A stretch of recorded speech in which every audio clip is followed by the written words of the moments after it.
ವೇದವಾಕ್ಯವನೆಲ್ಲ ಕನ್ನಡನೆ ಬೋಧಿಸುವ ಜನರ ವೇದಾಮತಿ ಕೆಡಿಸಿರುವ ಸಾಧುವಿಗೆ ಗುಣಿಗೆ ಮಣಿಯುವೆನೋ ಸಾಧುವಿಗೆ ಗುಣಿಗೆ ಮಣಿಯುವೆನೋ ನಿಜವನ್ನೈಸುವ ಶ್ರೀ ನಿಜ ಗುಣಿಯ ಗ್ರಂಥವನ್ನು ನಿಜವಾಗಿ ಕೇಳಿ ಬೆಳಗಿಸುವ ಸುಜನರಿಗೆ ನಿತ್ಯ ನಮಿಸುವೆನೋ ಸುಜನರಿಗೆ ನಿತ್ಯ ನಮಿಸುವೆನೋ ಭದ್ರಾಧಿಪರಿಗೆಲ್ಲ ಅದ್ವೈತ ಬೋಧನೆ ಸುಂದರನಾಗಿ ಕೈಲಾಸಿ ಜಡಿಸಿದ ಸಿದ್ಧಾರೂಢರಿಗೆ ರತನಕ್ಕೆ ಸಿದ್ಧಾರೂಢರಿಗೆ ರತನಕ್ಕೆ ಬಾಳ ಬಲ ವೇದಾಂತಕ್ಕೆ ಸರಿ ಬಾಳ ರಜ್ಜನಿಗೆ ವಚನಕ ಬಾಳ ಮೂದಲಿಪ್ಪರಿಲು ಶಾಸ್ತ್ರಗಳು ಬಾಳ ಶಕ್ತಿಯ ಶಿವಗರ್ಜನೆ ಬಾಳ ಕೇಳಿದ ಬಳಿಕ ಭೂಗವು ಬಾಳ ಕೇಳಲು ಬೇಕು ವೇದಾಂತೆಂಬ ಶಾಸ್ತ್ರವನ್ನು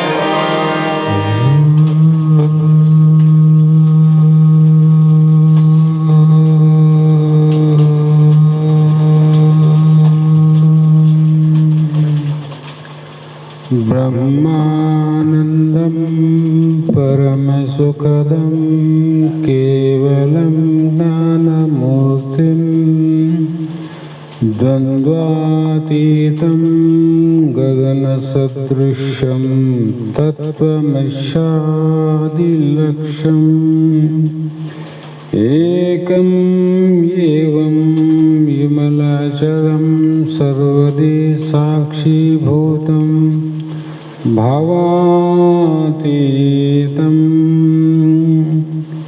गुरुवे सर्वलोकानां भिषजे भवरोगिणां निधये सर्वविद्यानां दक्षिणमूर्तये नमः।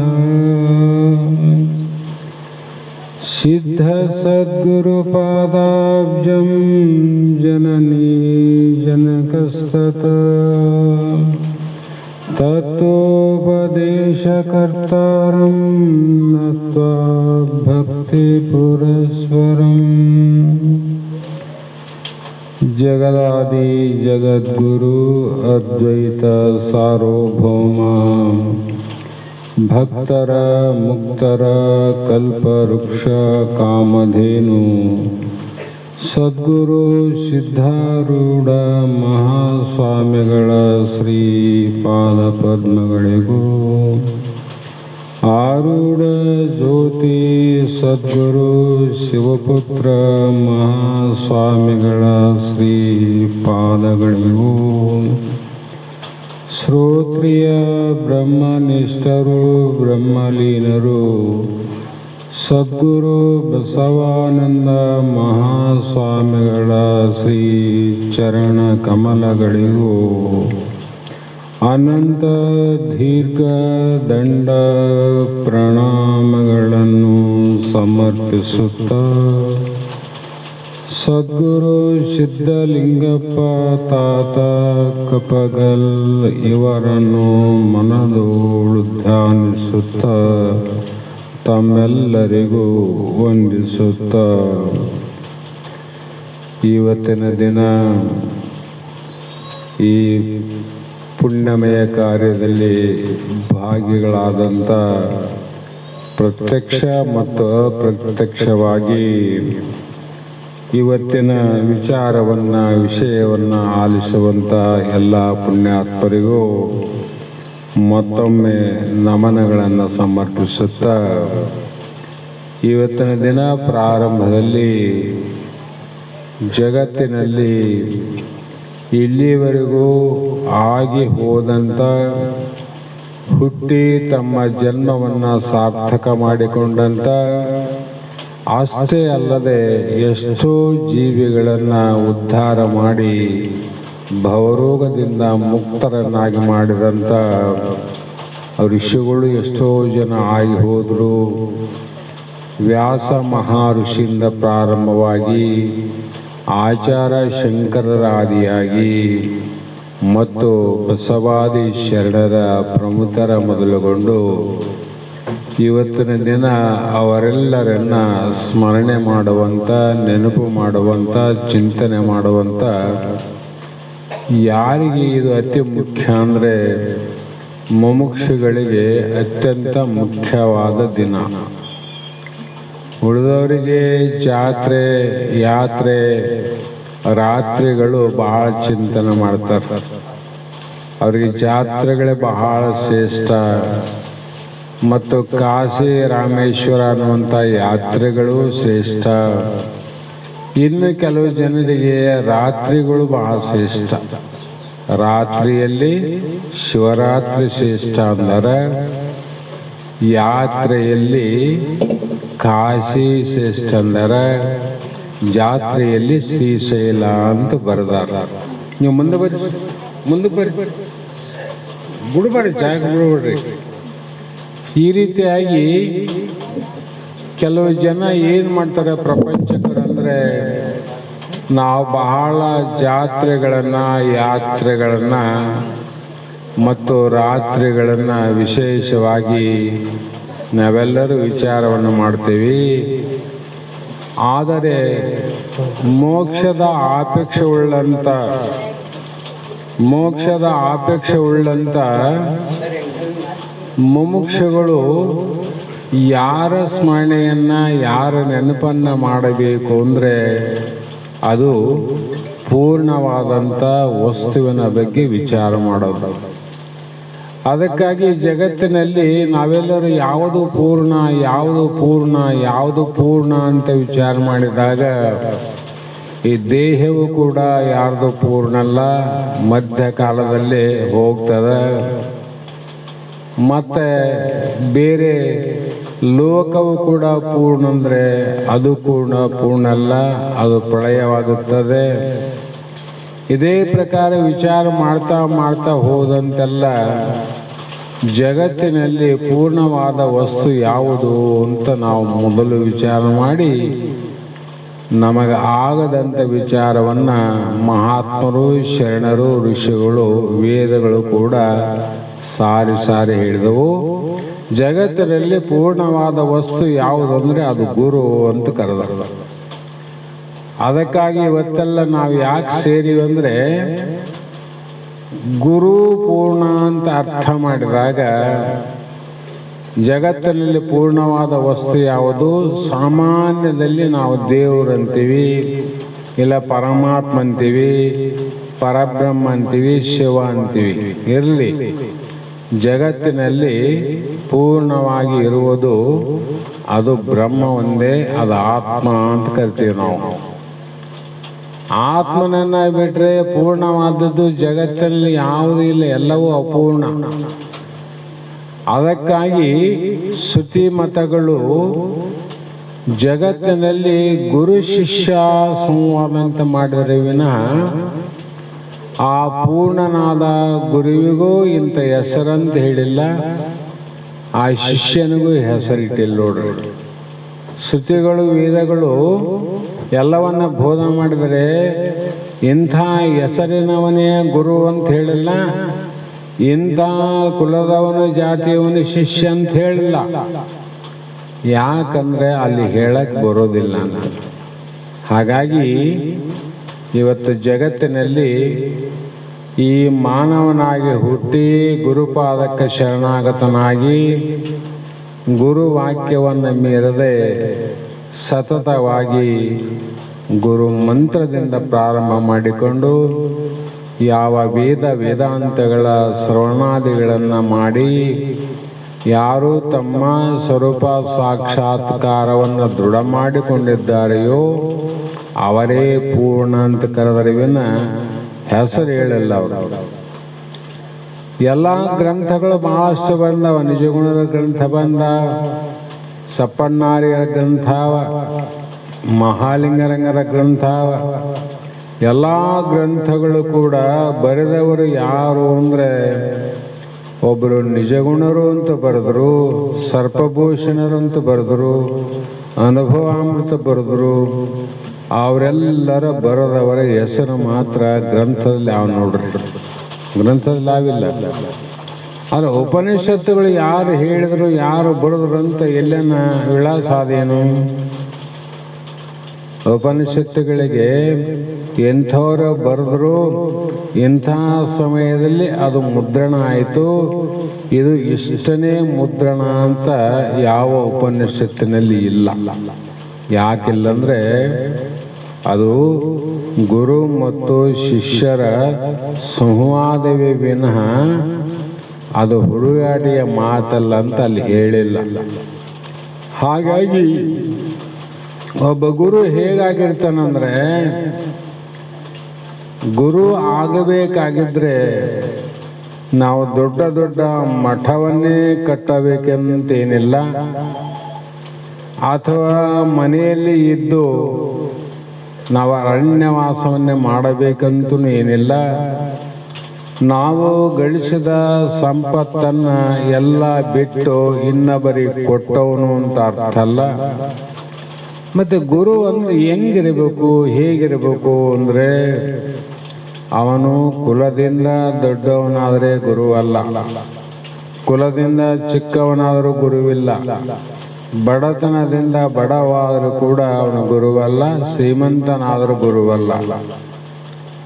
ಅವನು ಗುರು ಆಗಲಿಕ್ಕೆ ಹೇಗಾಗಿರ್ತಾನಂದರೆ, ದೇಹ ದೃಷ್ಟಿಯಿಂದ ಆತ ಗುರುವಲ್ಲ. ನಾವು ಬಹಳ ದೇಹ ಮನ್ಮಥನಂತೆ ಬಹಳ ಚಂದ ಇತ್ತು ಶರೀರ ಅಂದರೆ ಅವರು ಗುರುಗಳು ಅಂತ ಕರಿತೀವಿ ನಾವು. ಆ ರೀತಿ ದೇಹವನ್ನು ಬೆಳೆಸಿ ಗುರು ಆದವರೆಲ್ಲ, ದೇಹವನ್ನು ದಂಡಿಸಿ ಗುರುವಾದವರೆಲ್ಲ. ಅವರು ತಮ್ಮ ಮನಸ್ಸನ್ನು ಆತ್ಮನಲ್ಲಿ ಸಾಕ್ಷಾತ್ಕಾರ ಮಾಡಿಕೊಂಡು ದೊಡ್ಡ ಗುರುವಾದರವರು. ಎದರಿಂದ ಗುರುವಾದರವರು? ಮಠದಿಂದ ಅಲ್ಲ, ಮನೆಯಿಂದಲ್ಲ, ಶ್ರೀಮಂತಿಕೆಯಿಂದಲ್ಲ, ಬಡತನದಿಂದಲ್ಲ, ಅವರ ತಮ್ಮ ಮನಸ್ಸಿನಿಂದ ದೊಡ್ಡವರಾದರು. ಅದಕ್ಕಾಗಿ ಮನಸ್ಸಿಗೆ ಇಂಥವನೇ ಅಂತ ಹೆಸರಿಲ್ಲ. ದೇಹಕ್ಕೆ ಹೆಸರಾದ ನೋಡ್ರಿ, ಮಲ್ಲಪ್ಪ, ಯಲ್ಲಪ್ಪ, ಮಲ್ಲಮ್ಮ, ಯಲ್ಲಮ್ಮ, ಕಲ್ಲಮ್ಮ. ದೇಹಕ್ಕೆ ಹೆಸರಾದವು, ಮನಸ್ಸಿಗೆ ಹೆಸರಾದವು ದೇಹಕ್ಕಾದಲ್ಲ. ಹಾಗಾಗಿ ದೇಹದಿಂದ ದೊಡ್ಡವರಾದರೆ ಅವರು ದೊಡ್ಡವರು ಅಂತ ಅನ್ನಂಗಿಲ್ಲ. ಮನಸ್ಸಿನಿಂದ ಯಾರು ದೊಡ್ಡವರಾಗರ ಜಗತ್ತಿನಲ್ಲಿ ಅವರೇ ಗುರುಗಳು, ಅವರೇ ಪೂರ್ಣರು ಅಂತ ಅರ್ಥ. ಪೂರ್ಣ ಹೇಗಾದರೂ ಈ ಅಪೂರ್ಣವಾದಂಥ ದೇಹ ಏನಾದ, ಎಲ್ಲರ ದೇಹ ತಾಯಿಯ ಗರ್ಭದಿಂದ ಅದು ಹುಟ್ಟಿ ಮತ್ತೆ ಶಿಶುವಾಗಿ, ಬಾಲಕನಾಗಿ, ಯೌವನಾವಸ್ಥೆಗೆ ಬಂದು ಮುದುಕ ವೃದ್ಧಾವಸ್ಥೆ ಆಗಿ, ಕೊನೆಗೆ ಒಂದು ದಿನ ಈ ಜಾಗವನ್ನು ಎಲ್ಲರೂ ಖಾಲಿ ಮಾಡಬೇಕಾಗಿರುತ್ತೆ. ಈ ದೇಹವನ್ನು ಬಿಡಬೇಕು ಅಥವಾ ಬಿಡಬಾರ್ದು? ಕೆಲ ಮಂದಿ ಬಿಡಬಾರ್ದು ಅಂತಾರ. ಸತ್ಯ, ನೀವು ಬಿಡಬಾರ್ದು ಅಂತ ಹೇಳಿದ್ರೆ ಬಿಡೋರು ಯಾರು? ನಾವೇನು ದೇಹ ಬಿಡಬಾರ್ದು, ಇನ್ನು 10 ವರ್ಷ 20 ವರ್ಷ ಇರಬೇಕಂತ ಅಪೇಕ್ಷೆ ಎಲ್ಲರಿಗಾದ. ಆದರೆ ಭಗವಂತನ ಯಾವ ಡೈರಿಯಲ್ಲಿ ಇಷ್ಟೇ ವರ್ಷ ಆಯುಷ್ಯ ಅಂತ ಬರೆದನ್ನ, ಆ ಆಯುಷ್ಯ ಮುಗಿದ ತಕ್ಷಣ ಶ್ರೀಮಂತನಾದರೂ ಧನ ಕನಕವನ್ನು ಬಿಟ್ಟು ಹೋಗ್ಬೇಕು, ಬಡವನಾದರೂ ಕೂಡ ಗುದ್ದಲಿ ಪುಟ್ಟಿ ಸಲಿಕೆಯನ್ನು ಬಿಟ್ಟು ಹೋಗ್ಬೇಕು. ಆ ಶ್ರೀಮಂತಗ ಅವನು ಏಕೆ ಬರಲ್ಲ, ಬಡವನಿಗೆ ಇವನು ಒಯ್ಲಿಕ್ಕೆ ಸಾಧ್ಯ ಇಲ್ಲ. ಮತ್ತು ಎದಕ್ಕೆ ಬಂದದ ಶರೀರ ಅಂದರೆ, ದುಡಿದು ಸುಣ್ಣಾದ ಮೂಳ ಅಂತ. ನಾವು ಸುಮ್ಮನೆ ಪ್ರಪಂಚಕ್ಕೆ ದುಡಿಬಾರ್ದಂತ ಅರ್ಥ ಅಲ್ಲ. ದುಡಿಮೆಯಲ್ಲಿ 2 ಭಾಗ ಅವ. ಎದಕ್ಕಾಗಿ ದುಡಿಬೇಕು ಅಂದರೆ, ನಾವು ಬದುಕೋದಕ್ಕೋಸ್ಕರವಾಗಿ ಅನ್ನ ಬೇಕು ಮತ್ತು ನೀರು ಬೇಕು, ಅದಕ್ಕೋಸ್ಕರ ನಾವು ದುಡಿಲೇಬೇಕು. ದುಡಿದ ಮೇಲೆ ಏನು ಮಾಡಬೇಕು ಅಂದರೆ ಸಂಸಾರಿಕರು ಸ್ವಲ್ಪ ಇಡಬೇಕಂತ ಇಡಬೇಕು. ಇಟ್ಟ ಮೇಲೆ ಏನು ಮಾಡಬೇಕು, ಅದನ್ನು ಬೆಳೆಸಬೇಕು. ಬೆಳೆಸಿದ ಮೇಲೆ ಏನು ಮಾಡ್ತಿದ್ದಿ, ಅದು ಉತ್ತಮ ಕಾರ್ಯಗಳಿಗೆ ಬಳಸಬೇಕು ಅಂತ ನಿಯಮ. ಆದರೂ ಕೂಡ ಇಂಥ ಆಧ್ಯಾತ್ಮ ಕ್ಷೇತ್ರದಲ್ಲಿ ಏನಾದ್ರಿ ಅಂದರೆ, ಜಗತ್ತಿನಲ್ಲಿ ಯಾರನ್ನಾದ್ರೂ ಕೇಳ್ರಿ, ಏನ್ರಿ ನೀವು ಸುಖವಾಗಿ ಆನಂದವಾಗಿ ಸಂತೋಷವಾಗಿ ಇದ್ದೀರಿ ಏನು ಕೇಳ್ರಿ, ಅವರು ಹೇಳ್ತಾರೆ. 2 ಸಲ ಕೇಳಬೇಕು. ಮೊದಲನೇ ಸಲ ಭಾಳ ಆರಾಮಂತೀವಿ, ಭಾಳ ಆರಾಮಿವ್ರಿ. 2ನೇ ಸಲ ಕೇಳಿದಾಗ ಹೇಳ್ತಾರ, ಇಲ್ರಿ ಭಾಳ ಕಷ್ಟ ಅದ. ಮತ್ತು ಈಗ ಭಾಳ ಸುಖವಾಗಿ ಅಂತ ಹೇಳಿದ್ರು ನೀವೇ, ಕಷ್ಟ ಯಾಕಾಯಿತು ಅಂದರೆ ಮರ್ಯಾದೆ ಪ್ರಶ್ನೆ ಆದ್ರಿ, ಮಂದಿ ಹೇಳಬಾರ್ದು ಅಂತ ಮುಚ್ಚಿಕೊಂಡು ನಾವು ದುಃಖದಾಗಿದ್ರು ಕೂಡ ಸುಖದಾಗಿವಿ ಅಂತ ಹೇಳಕತ್ತೀವಿ ಅಂತ ಹೇಳ್ತಾರೆ. ಅವ್ರದ್ದು ಹಣೆ ಬರಷ್ಟೇ, ನಮ್ಮದು ಹಣೆ ಬರಷ್ಟೇ. ಯಾಕಂದರೆ ಜಗತ್ತಿನಲ್ಲಿ ಎಲ್ಲರೂ ನಾವು ಹುಟ್ಟಿದ ಮೇಲೆ ಸಾಯುವ ಪರ್ಯಂತರವಾಗಿ, ನಾವಷ್ಟೇ ಅಲ್ಲ, ನಮ್ಮಪ್ಪ ಹುಟ್ಟಿ ಆತ ಸಾಯುವ ಪರ್ಯಂತರವಾಗಿ, ನಮ್ಮಪ್ಪನ ಅಪ್ಪ ತಾತ ಆತ ಹುಟ್ಟಿ ಆತ ಸಾಯುವಂತ ಪರ್ಯಂತರವಾಗಿ ಎಲ್ಲರೂ ಈ ಸಂಸಾರವನ್ನು ಮಾಡ್ತಾ ಮಾಡ್ತಾ ಮಾಡ್ತಾ ಬಂದರು. ಎದಕ್ಕೋಸ್ಕರ ಮಾಡಿದ್ರು ಸಂಸಾರ ಅಂದರೆ ಸುಖಕ್ಕಾಗಿ, ಆನಂದಕ್ಕಾಗಿ. ಆನಂದದ ಇಚ್ಛೆಯನ್ನು ಇಟ್ಟುಕೊಂಡೇ ನಮ್ಮ ತಾತ ಮಾಡಿ ಮಾಡಿ ಆತ ಹೋದ. ಆಮೇಲೆ ಅಪ್ಪನ ತಲೆ ಮೇಲೆ ಪುಟ್ಟಿ ಬಂತು, ಅಪ್ಪನು ಮಾಡಿ ಮಾಡಿ ಮಾಡಿ ಆತ ಹೋದ. ಅಪ್ಪ ಹೋಗುವಾಗ ಮಗನ ತಲೆ ಮೇಲೆ ಪುಟ್ಟಿಟ್ಟ. ಆ ಪುಟ್ಟಿಯನ್ನು ಒತ್ತಗಣ್ಣನ, ಆದ್ರೆ ಭಾರ ಆದಂತ ಇವನು ಗೊತ್ತಾಗೋದು ನೋಡ್ರಿ ಮಗನಿಗೆ. ತಾತಂದು ಅಪ್ಪಗಿಟ್ಟ ಗೊತ್ತಾಗಿಲ್ಲ, ಅಪ್ಪ ಇಟ್ಟದ್ದು ಮಗನಿಗೆ ಗೊತ್ತಾಗ್ತದ. ಅದ್ರಾಗ ಯಾರನ್ನೋ ಸ್ವಲ್ಪ ಜ್ಞಾನಿಗಳಿದ್ರೆ ಗೊತ್ತಾಗಿತ್ತು, ಹೌದಿಲ್ಲ? ಯಾಕೆ ಗೊತ್ತಾಗಲ್ಲ ಅಂದ್ರೆ, ಒಂದು ಸಲ ದಾರಿ ಹಿಡಿದು ಒಬ್ಬ ತಾಯಿ 1-2 ಮಕ್ಕಳು ಹೊರಟಿದ್ರು. ಅಲ್ಲಿ ಬಹಳ ಕತ್ತಲಾಯಿತು, ಮಲಗುವಂಥ ಪ್ರಸಂಗ ಬಂತು. ಅಲ್ಲಿ ಮಲಗಿದ್ರು. ಬೆಳಗಾದ ತಕ್ಷಣ ಇನ್ನು ಸೂರ್ಯ ಉದಯ ಆಗಲಿಕ್ಕೆ ಕ್ಷಣಗಣನೆ ನಡೆದಿತ್ತು. ತಾಯಿ ಹೇಳಿದ್ಲು, ಮಕ್ಕಳೇ ಸೂರ್ಯ ಉದಯ ಆಗ್ಯದ, ಬೆಳಕಾಗ್ಯದ, ಏಳ್ರಿ ಏಳ್ರಿ ಅಂತ ಮಕ್ಕಳನ್ನ ಎಬ್ಬಿಸ್ತಿಲ್ಲ. ಅದೇ ಸಮಯದಲ್ಲಿ ಆ ಗಿಡದ ಮೇಲೆ ಒಂದು ಗೂಗಿ ಕುಂತಿತ್ತು. ಆ ಗೂಗಿ ಕೂಡ 2 ಮರಿಗಳಿದ್ದು. ಆ ಮರಿಗಳು ತಾಯಿ ನೆಬ್ಬಿಸಿದವು. ಇಲ್ಲಿ ಸೂರ್ಯ ಉದಯ ಆಗ್ಯಾನಂತ, ಸೂರ್ಯ ಎಲ್ಲಿ ಹುಟ್ಟ್ಯಾನಂತ, ಅದಕ್ಕೆ ನೀನು ಕೂಡ ನೋಡು, ಆ ಸೂರ್ಯನನ್ನ ನನಗೂ ಸ್ವಲ್ಪ ತೋರಿಸು ಅಂತ ಮಕ್ಕಳು ಕೇಳಿದವು. ಅವಾಗ ಗೂಗಿ ಹೇಳಿತು, ಅವು ಅಜ್ಞಾನಿಗಳ ಮಾತನ್ನು ಕೇಳೋಕೆ ಹೋಗಬೇಡ ಅಂತ. ಅವು ಕೆಳಗೇನು ಮಾತಾಡೋವಲ್ಲ ಅಜ್ಞಾನಿಗಳು, ಅವಕ್ಕೇನು ಬುದ್ಧಿನೇ ಇಲ್ಲ, ತಿಳುವಳಿಕೆ ಇಲ್ಲ. ಸೂರ್ಯ ಹೆಂಗೆ ಹುಟ್ಟತಾನೋ ಅಂತ ಕೇಳ್ತದ ಮರಿಗಳಿಗೆ. ಸೂರ್ಯ ಎಲ್ಲಿನ ಹುಟ್ಟೋದು ನೋಡಿರೇನು? ಆಶಾಸ್ಪದ ಅಲ್ಲ ಇದು. ಯಾಕಂದ್ರೆ ಆ ಗೂಗಿಗೆ ಹಗಲತ್ತು ಕಣ್ಣನೇ ಕಾಣಂಗಿಲ್ಲ. ಅವರು ಕಣ್ಣೇ ಕಾಣದಿದ್ದಾಗ ಎಂದೂ ಸೂರ್ಯನನ್ನು ನೋಡಿಲ್ಲ ಅಂದಾಗ ಅದರ ಪಾಲಿಗೆ ಸೂರ್ಯ ಹುಡ್ತಾನ ಅನ್ನೋದು ಸುಳ್ಳಾಯ್ತಲ್ಲ. ಆದ್ರೆ ಇಲ್ಲಿ ತಾಯಿ ಮಗು ಜ್ಞಾನ ಅದ, ಹಗಲ ಕಣ್ಣು ಕಾಣ್ತಾವ. ಸೂರ್ಯ ಉದಯ ಆಯಿತು ಅಂದಾಗ ನಿಶ್ಚಯದಿಂದ ಸೂರ್ಯ ನಮಸ್ಕಾರ ಮಾಡ್ತಾವ. ಗೂಗೆ ಎಂದನ ಮಾಡೇ ಬಂದ್ರಿ? ಗೂಗೆ ಸೂರ್ಯ ಇಲ್ಲ ಅಂದಾಗ ಸೂರ್ಯ ಇಲ್ಲೇನು? ಸೂರ್ಯನ ಮಕ್ಕಳಿಗೆ ತಾಯಿಗೆ ಕಂಡಂತೆ ಸೂರ್ಯ ಗೂಗೆ ಪಾಲಿಗೂ ಆನ ಇಲ್ಲಂತಲ್ಲ. ಆದ್ರೆ ಅವು ಕಣ್ಣು ಮುಚ್ಚಾವ, ಅವುಗಳಿಗೆ ಕಣ್ಣು ಕಾಣುತ್ತದೆ. ಯಾರೇನು ಮಾಡ್ತಾರಲ್ಲಿ?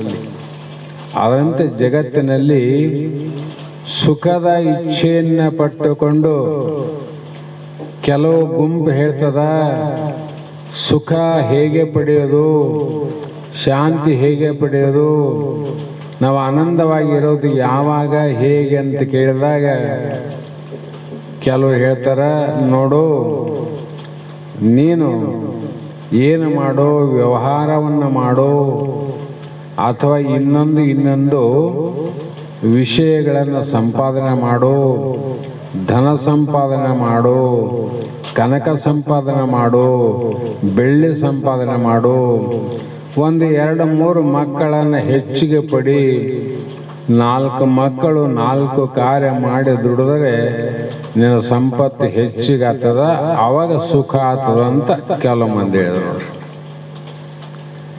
ಜ್ಞಾನಿಗಳು ಹೇಳ್ತಾರ ಆ ಸುಖ ನೀನು ಎಷ್ಟು ಸಂಪಾದನೆ ಮಾಡಿ ಶ್ರೀಮಂತನಾದ್ರೂ ಕೂಡ ಸುಖ ಅಲ್ಲಿಲ್ಲಪ್ಪ.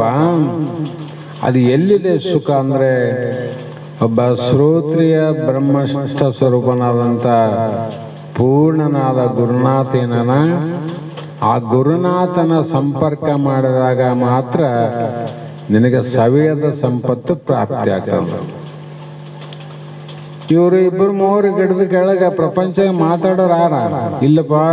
ಗುರುಗಳ ಕಡೆ, ಮಹಾತ್ಮರ ಕಡೆ, ಸತ್ಪುರುಷರ ಕಡೆ ಹೋದ್ರೆ ನಿಜವಾಗಿ ನಮಗೆ ಸುಖ ಆಗ್ತದ, ದುಃಖ ನಿವೃತ್ತಿ ಆಗ್ತದ ಅಂತ ಇವರು ಮಾತಾಡ್ತಾರೆ.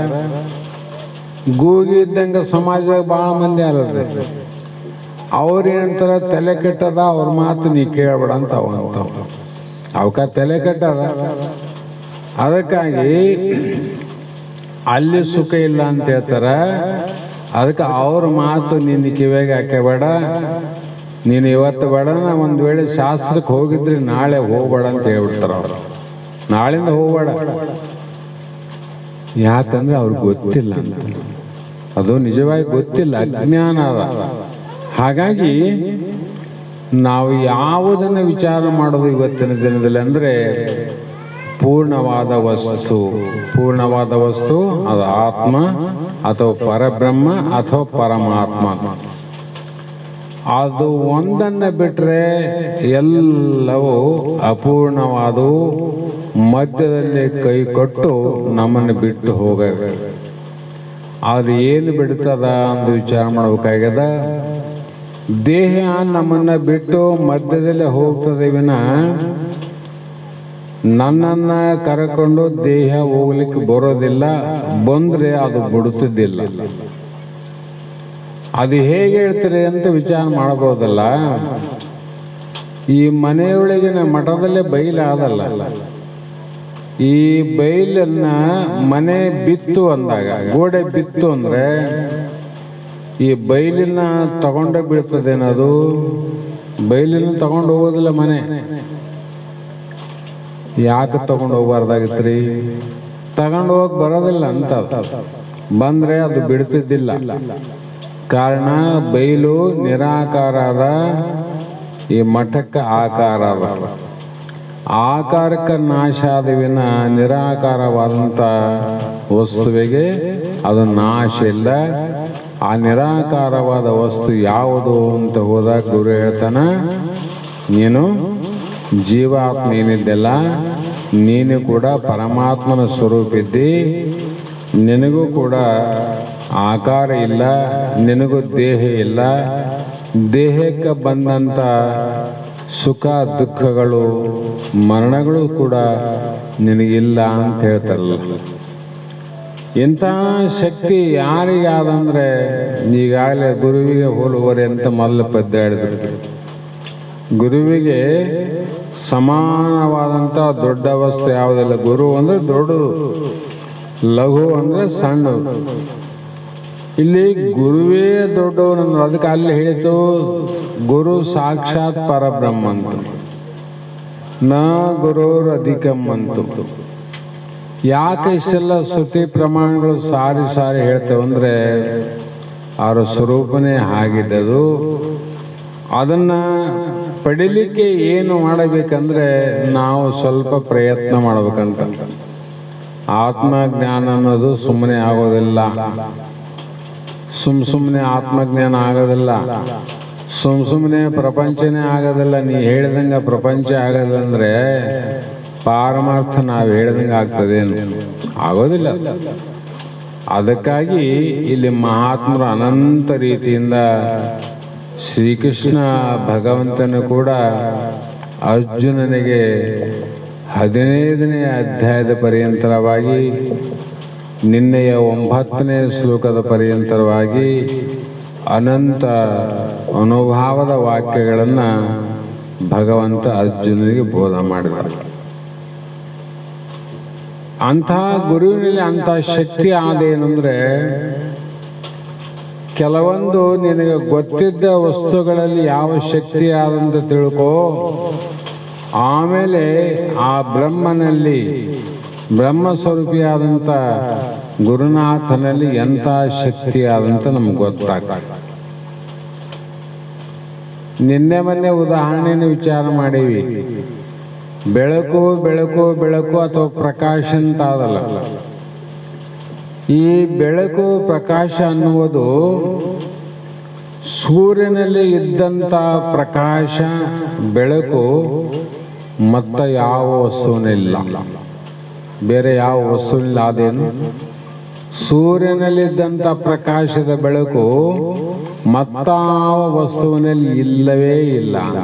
ಅದು ಇರೋದಾದ್ರೆ ಸೂರ್ಯನಲ್ಲಿ ಒಬ್ಬನಲ್ಲೇ ಮಾತ್ರ. ಅಗ್ನಿ ಅಂತ ಅದು ಬೆಂಕಿ ಅಂತೀವಿ. ಬೆಂಕಿಯಲ್ಲಿ ಸುಡುವ ಶಕ್ತಿ ಇದ್ದಂತೆ ಮತ್ತೊಂದು ವಸ್ತುವಿನಲ್ಲಿ ಆ ಶಕ್ತಿ ಆದೇನು ಅಂದರೆ ಅದು ಇಲ್ಲ ಅಂತ ಅರ್ಥ. ಬೆಂಕಿಯಲ್ಲಿ ಸುಡುವ ಶಕ್ತಿ ಇದ್ದಂಗೆ ಬೇರೆ ಯಾವುದೇ ವಸ್ತುವಿನಲ್ಲಿ ಆದೇನು ಜಗತ್ತಿನಲ್ಲಿ ಅಂದರೆ ಅದು ಇಲ್ಲ. ಈ ರೀತಿ ಒಂದೊಂದು ವಸ್ತುವನ್ನು ವಿಚಾರ ಮಾಡಿದಾಗ ಭೂಮಿಯಲ್ಲಿ ಭಾರವನ್ನು ಹೊರುವಂಥ ಶಕ್ತಿ ಭೂಮಿಗೆ ಇದ್ದಷ್ಟು ಮತ್ತೆ ಯಾವ ವಸ್ತುವಿಗೆ ಆದೇನು ಅಂದರೆ ಯಾವ ವಸ್ತುವಿಗಿಲ್ಲ. ಹೀಗೆ ಪಂಚಮಹಾಭೂತಗಳಲ್ಲಿ ಇರುವಂಥ ಒಂದೊಂದು ಶಕ್ತಿ ಮತ್ತ ಯಾವ ವಸ್ತುವಿನಲ್ಲಿ ಇಲ್ಲ ಅಂತ ಹೇಳಿದಾಗ ಆ ಪಂಚಮಹಾಭೂತಗಳು ಹುಟ್ಟಲಿಕ್ಕೆ ಕಾರಣವಾದಂಥ ಬ್ರಹ್ಮ ಏನದ, ಬ್ರಹ್ಮನಲ್ಲಿ ಎಂಥ ಶಕ್ತಿ ಇರ್ಬೋದಂತ. ಎಂಥ ಶಕ್ತಿ ಆದರೆ ಆ ಕಾರಣದಿಂದ ಇಂಥ ಯುಗಗಳು, ಕೃತಾಯುಗ, ತ್ರೇತಾಯುಗ, ದ್ವಾಪಾರ, ಕಲಿಯುಗ ಅನ್ನುವಂಥ 4 ಯುಗಗಳು ಎಷ್ಟೋ ಸಲ ಲಯ ಆಗ್ಯಾವ, ಎಷ್ಟೋ ಸಲ ಹುಟ್ಟ್ಯಾವ. ಮುಂದೆ ಏನು ಲಯ ಆಗ್ತದಲ್ಲ, ಅದೇ ಲಯ ಪ್ರಥಮ ಅಂತಲ್ಲ. ಇಂಥವು ಎಷ್ಟೋ ಯುಗಗಳು ಹುಟ್ಟ್ಯಾವ ಮತ್ತೆ ತೋರ್ಯಾವ. ಅಷ್ಟೆಲ್ಲ ಭಾರವನ್ನು ಭೂಮಿ ಒತ್ತದು ಅಥವಾ ಇಲ್ಲಂತರು. ಆ ಭೂಮಿ ಈ ಭಾರವನ್ನು ಹೊರುವ ಕಾರಣ ನಾವು ನೀವೆಲ್ಲ ಚಂದ ಕುಂತೀವಿಲ್ಲ. ಬರೀ ಮನುಷ್ಯರಷ್ಟೇ ಕುಂತೀವಿ ನಾವಿಲ್ಲಿ. ಎಷ್ಟು ಗಿಡ ಮರ, 84 ಲಕ್ಷ ಜೀವರಾಶಿ, ಮತ್ತು ಎಷ್ಟೋ ಗುಡ್ಡ ಪರ್ವತ, ನದಿ, ನೀರು, ಹಳ್ಳ ಕೊಳ್ಳ ಎಲ್ಲರ ಭಾರವನ್ನು ಹೊರತದಂದ್ರೆ ಈ ಭಾರವನ್ನು ಹೊರುವಂಥ ಶಕ್ತಿ ಮತ್ತೆ ಯಾರಿಗಾದ್ರೂ ಆದೇನು? ಯಾರಿಗಿಲ್ಲ. ಅದರಂತೆ ಇಲ್ಲಿಯೂ ಕೂಡ ಗುರುವಿನಲ್ಲಿರುವಂಥ ಶಕ್ತಿ ಮತ್ತೆ ಯಾರಲ್ಲಿಲ್ಲ. ಅದು ಇದ್ದದ್ದೇ ಆದರೆ ಅಂತಪ್ಪ ಸದ್ಗುರುನಾಥನಲ್ಲೇ ಇರಬೇಕು ವಿನ ಮತ್ತೆ ಎಲ್ಲಿ ಹುಡುಕಿದ್ರು ಕೂಡ ನಿಮಗೆ ಸಿಗೋದಿಲ್ಲ. ಸಿಗ್ತದನ್ರಿ? ಆದ್ರೆ ಮಹಾತ್ಮರು ಹೇಳಿದ್ರು, ಇಲ್ಲ ಇಲ್ಲೇ ಸಿಗ್ತದ, ಈ ಕಡೆ ಹೋಗ್ರಿ, ಈ ಕಡೆ ಹೋಗ್ರಿ ಅಂದ್ರೆ ನಾವು ಯಾವ ಕಡೆ ಹೊರಟೀವಿ ಅಂದರೆ ಅದೇ ಜಾತ್ರೆ ಯಾತ್ರೆ ಅಂತ ಏನು ಹೇಳಿದ್ವಲ್ಲ ರಾತ್ರಿ. ಈ ಜಾತ್ರೆ ಮಾಡೋದ ಕಡೆ ಹೋಗ್ತೀವಿ, ಯಾತ್ರೆ ಮಾಡೋದ ಕಡೆ ಹೋಗ್ತೀವಿ. ಶಿವರಾತ್ರಿ ಇನ್ನೊಂದು ರಾತ್ರಿ ಅಂತ ವಿಜೃಂಭಣೆ ಮಾಡ್ತೀವಿ ವಿನ ಭಗವಂತನ ಕಡೆ ಮುಖ ಮಾಡ್ಲಿಕ್ಕೆ ಆಗೋಲ್ತು. ನಮಗೆ ಭಗವಂತನ ಕಡೆ ಮುಖ ಮಾಡೋಕ್ಕಾಗೋಲ್ತು. ಅದ್ಭುತವಾದ ಶಕ್ತಿ ಅದಲ್ಲಿ. ಎಂತಹ ಶಕ್ತಿ ಅದಂದ್ರೆ ಜಗತ್ತಿನಲ್ಲಿ ಸೃಷ್ಟಿ ಮಾಡಿದ ಬ್ರಹ್ಮನಿಂದ, ರಕ್ಷಣೆ ಮಾಡುವ ವಿಷ್ಣುವಿನಿಂದ, ಲಯಕರ್ತನಾದ ರುದ್ರನಿಂದಾಗಲಿ ನಾಶ ಮಾಡಲಿಕ್ಕೆ ಆಗದಂತ, ಕಳಿಲಿಕ್ಕೆ ಆಗದಂತ, ಕೆಡಿಸಲಿಕ್ಕೆ ಆಗದಂತ ಒಂದು ರೋಗ ಅದು. ನಮಗೆಲ್ಲರಿಗೂ ರೋಗ ಅದು. ಯಾವುದ್ರಿ ಅದು ರೋಗ ಅಂದರೆ ಮರಣ ರೋಗ ಅಂತ. ನಾವೆಲ್ಲರೂ ಇಲ್ಲಿ ಕುಂತವ್ರಿಗೆಲ್ಲರೂ ಮರಣ ಭಯ ಆದಂತರೋ ಇಲ್ಲಂತರೋ ಎಲ್ಲರಿಗದಿಲ್ಲ. ಅಂದರೆ ಕೆಲವರಿಗೆ ಕೆಲವೊಂದು ಭಯಗಳು ಬೇರೆ ಬೇರೆ ಅವ. ಒಬ್ಬೊಬ್ಬರಿಗೆ ಒಂದೊಂದು ಭಯ, ಒಬ್ಬೊಬ್ಬರಿಗೆ ಒಂದೊಂದು ದುಃಖ, ಆ ಬೇರೆ ಬೇರೆ ಇರ್ತಾವಿಲ್ಲ ಅಂತಲ್ಲ. ಆದರೆ ಮರಣ ದುಃಖ ಅನ್ನುವಂಥದ್ದು ಹುಟ್ಟಿದಂಥ ಎಲ್ಲ ಮಾನವರಿಗೆ ಮಾತ್ರ ಸಮಾನ ನೋಡ್ರಿ, ಎಲ್ಲ ಮಾನವರಿಗೆ. ಆದರೆ ಇಂಥ ದುಃಖವನ್ನು ಕಳೆಯುವಂಥ ಸಾಮರ್ಥ್ಯ ಯಾರಲ್ಲಿ ಆದ್ರಿ ಅಂದರೆ ಅದು ಪೂರ್ಣನಾದಂಥ ಸದ್ಗುರುವಿನಲ್ಲಿದ ಅಂತ ಅರ್ಥ. ಸದ್ಗುರುವಿನಲ್ಲಿ. ಮತ್ತು ನಮಗೆ ಅತ್ಯಂತ ದುಃಖ ಯಾವುದು ಈಗ ಅಂದರೆ ಹೆಂಡರ ಚಿಂತೆ, ಮಕ್ಕಳ ಚಿಂತೆ, ಅವೆಲ್ಲ ಮಕ್ಕಳಾದ್ಮೇಲೆ ಆಕೆ ಚಿಂತೆ ಹೋಗ್ತದ. ಇವನಿಗೆ ಹೆಂಡತಿ ಚಿಂತೆ ಇತ್ತು, ಮದುವೆ ಆದ್ಮೇಲೆ ಹೋಗ್ತದ. ಇವು ಹೋಗ್ತಾವಿಲ್ರಿ. ಆದ್ರೆ ಮರಣ ಚಿಂತೆ ಹೋಗ್ತದೆ. ಮರಣ ಚಿಂತೆ ಏನು ಮಾಡಿದ್ರು ಹೋಗೋದಿಲ್ಲ. ಮಕ್ಕಳಾದ್ರೂ ಹೋಗೋದಿಲ್ಲ, ಮಕ್ಕಳು ಆಗದಿದ್ರು ಹೋಗೋದಿಲ್ಲ, ಮನೆಗಿದ್ರು ಹೋಗೋದಿಲ್ಲ, ಮಠದಾಗಿದ್ರು ಹೋಗೋದಿಲ್ಲ. ಈ ಚಿಂತೆ ಎಲ್ಲರಿಗೆ ಸಮಾನವಾದ ಚಿಂತೆಯನ್ನು ನಾಶ ಮಾಡುವಂಥ ಶಕ್ತಿ ಯಾರಿಗಂದರೆ ಪೂರ್ಣನಾದ ಸದ್ಗುರುವಿಗೆ ಮಾತ್ರ. ಆ ಗುರು ಹೇಗಿರಬೇಕು? ಪೂರ್ಣನಾಗಿರಬೇಕು ಅಂತ ಅರ್ಥ. ಪೂರ್ಣ ಅಂದ್ರೆ ಏನು? ಆತ ಬದುಕಿರಬೇಕು, ದೇಹ ಆತನ ಪಾಲಿಗೆ ಸತ್ತಂತೆ ಇರಬೇಕು. ಜ್ಞಾನಿ ಬದುಕಿರ್ತಾನ, ಆದರೆ ಆತನ ದೇಹ ಏನಾಗ್ಯದ? ಸತ್ತಂತೆ ಆಗಿರ್ತ. ದೇಹ ಜೀವಂತ ಇರುವಾಗ ಸತ್ತದಂತ ತಿಳ್ಕೊಂಡಾಗ ಸಾಯುವಾಗ ದೇಹದ ಚಿಂತೆ ಮಾಡ್ತಾರೇನವರು? ಮೊದಲೇ ಚಿಂತೆ ಇಲ್ಲ, ಬದುಕಿದಾಗ ಇಲ್ಲ ಅಂದಾಗ ಹೋಗುವಾಗ ಚಿಂತೆ ಯಾಕೆ ಮಾಡ್ತಾರೆ ಅವರು? ಕಾರಣ ಚಿಂತಿಸದ ಇರು ಸುಖ ದುಃಖದ ಎಡೆಗಳು. ಅವರು ತಿಳ್ಕೊಂಡು ಗುರುನಾಥ ಹೇಳಿದಂತೆ, ವೇದ ಉಪನಿಷತ್ತು ಹೇಳಿದಂತೆ ಚಿಂತಿಸದಿರು ಅಂದರು. ಯಾಕಂದ್ರೆ ಬಂದದ್ದು ಶರೀರ ಅದ, ನಾಳೆ ಹೋದ ಶರೀರ ಅದ. ನೀನು ಎಷ್ಟೇ ಪ್ರಯತ್ನ ಮಾಡಿದ್ರು ಬಂದದ್ದೇ ಹೋಗ್ತದೇವಿನ ಬರಲಾರ್ದು ಎಂದು ಹೋಗೋದಿಲ್ಲ. ನಾವು ಬಹಳ ತಿಳಿಲಿಲ್ಲದೆ ಶಾಸ್ತ್ರ ಅಂದ್ರೆ ಏನು ಅರ್ಥ ಮಾಡಬೇಕು? ಆಕಾರಕ್ಕೆ ನಾಶ ಆದವಿನ ನಿರಾಕಾರಕ್ಕೆ ನಾಶ ಇಲ್ಲ ನೋಡ್ರಿ. ಯಾವುದೇ ವಸ್ತುವನ್ನು ತಗೊಳ್ರಿ, ಆಕಾರ ಎಲ್ಲಿ ಅದ ಅದಕ್ಕೆ ನಾಶ ಅದ. ಆಕಾರ ಯಾವುದಕ್ಕಿಲ್ಲ ಅದು ನಾಶ ಇಲ್ಲ. ಅಂದ್ರೆ ಆಕಾರ ನಾಶ ಆಗ್ತಂದ್ರೆ ಅದು ಪೂರ್ಣವಾದ ವಸ್ತು ಅಂತ ತಿಳ್ಕೋಬೇಕು. ಯಾವುದೇ ಇರಲಿ, ಅಪೂರ್ಣವಾದ ವಸ್ತುವೇ ನಾಶ ಆಗ್ತದೆ, ಅದು ಪೂರ್ಣ ನಾಶ ಆಗೋದಿಲ್ಲ. ಉದಾಹರಣೆ, ಎಲ್ಲರ ಕೈಯಲ್ಲಿ ಮೈಯಲ್ಲಿ ಬಂಗಾರ ಅವ. ಒಬ್ಬರ ಕೊರಳಲ್ಲಿ ಚೈನ್ ಆದ, ಒಬ್ಬರಲ್ಲಿ ಕಡಗ ಆದ, ಒಬ್ಬರಲ್ಲಿ ಡಾಬ್ ಆದ. ಅನಂತ ರೀತಿ ಬೋರ್ಮಳ, ಕಿವಿ, ಮೂಗು, ಅನಂತ ಬಂಗಾರದ ಆಭರಣ ಅವ. ಆದರೆ ಅವು ಒಂದಿಲ್ಲ ಒಂದು ದಿನ ನಾಶ ಆಗ್ತಾವ. ನಾಶ ಅಂದ್ರೆ ಏನು? ಕಳೆದೋಗ್ತಾವ ಅಂತ ಅರ್ಥ ಅಲ್ಲ. ಎಲ್ಲರೂ ಕಳ್ಕಂಗಿಲ್ಲ, ತಮ್ಮ ಆಕಾರವನ್ನು ಕಳ್ಕೊಂತಾವು. ಯಾವಾಗ? ಬಂಗಾರವನ್ನು ಕಾಶಿ ನೋಡ್ರಿ, ಬಳೆ ತನ್ನ ಆಕಾರ ಕಳ್ಕೊಂತದ, ಸರ ತನ್ನ ಆಕಾರ ಕಳ್ಕೊಂತದ, ಇನ್ನೊಂದು ವಸ್ತು ಎಲ್ಲವೂ ತನ್ನ ಮೂಲ ಆಕಾರವನ್ನು ಕಳ್ಕೊಂತಾವ. ಆದರೆ ಬಂಗಾರ ಕಳ್ಕಂಥದ್ದೇನೋ, ಬಂಗಾರ ಹಂಗೆ ಇರ್ತದಿಲ್ಲ. ಕಾಸಿದಾಗ ಕಡಗ ಹೋಯ್ತು, ಅಲ್ಲಿ ಕಾಣವಲ್ತು, ಬಂಗಾರದಾಗ ಇಲ್ಲೇನದು, ಬಂಗಾರದಾಗ ಆದ. ಆದ್ರೆ ನಮಗ ಆಕಾರ ಹೋಯಿತು ಅಂತ ದುಃಖ ಪಡ್ತೀವಿ ವಿನ ಅದು ಎಲ್ಲಿದೆ ಅಂದರೆ ತನ್ನ ಮೂಲ ಸ್ವರೂಪದಲ್ಲಿ ಅಡಗಿದೆ ಅಂತ ನಮ್ಗೆ ಗೊತ್ತಾಗವಲ್ತು. ಅವರಂತೆ ನಮ್ಮೆಲ್ಲರ ಆಕಾರ ರೂಪವಾದಂಥ ಈ ದೇಹ ಅನ್ನದ, ಈ ದೇಹದ ಕರ್ಮೇಂದ್ರಿಯ ಇರಲಿ, ಜ್ಞಾನೇಂದ್ರಿಯ ಇರಲಿ, ಪಂಚಪ್ರಾಣಗಳಿರಲಿ, ಮನ, ಬುದ್ಧಿ, ಚಿತ್ತ, ಅಹಂಕಾರ, ಇವೆಲ್ಲ ಒಂದೊಂದು ಆಕಾರ.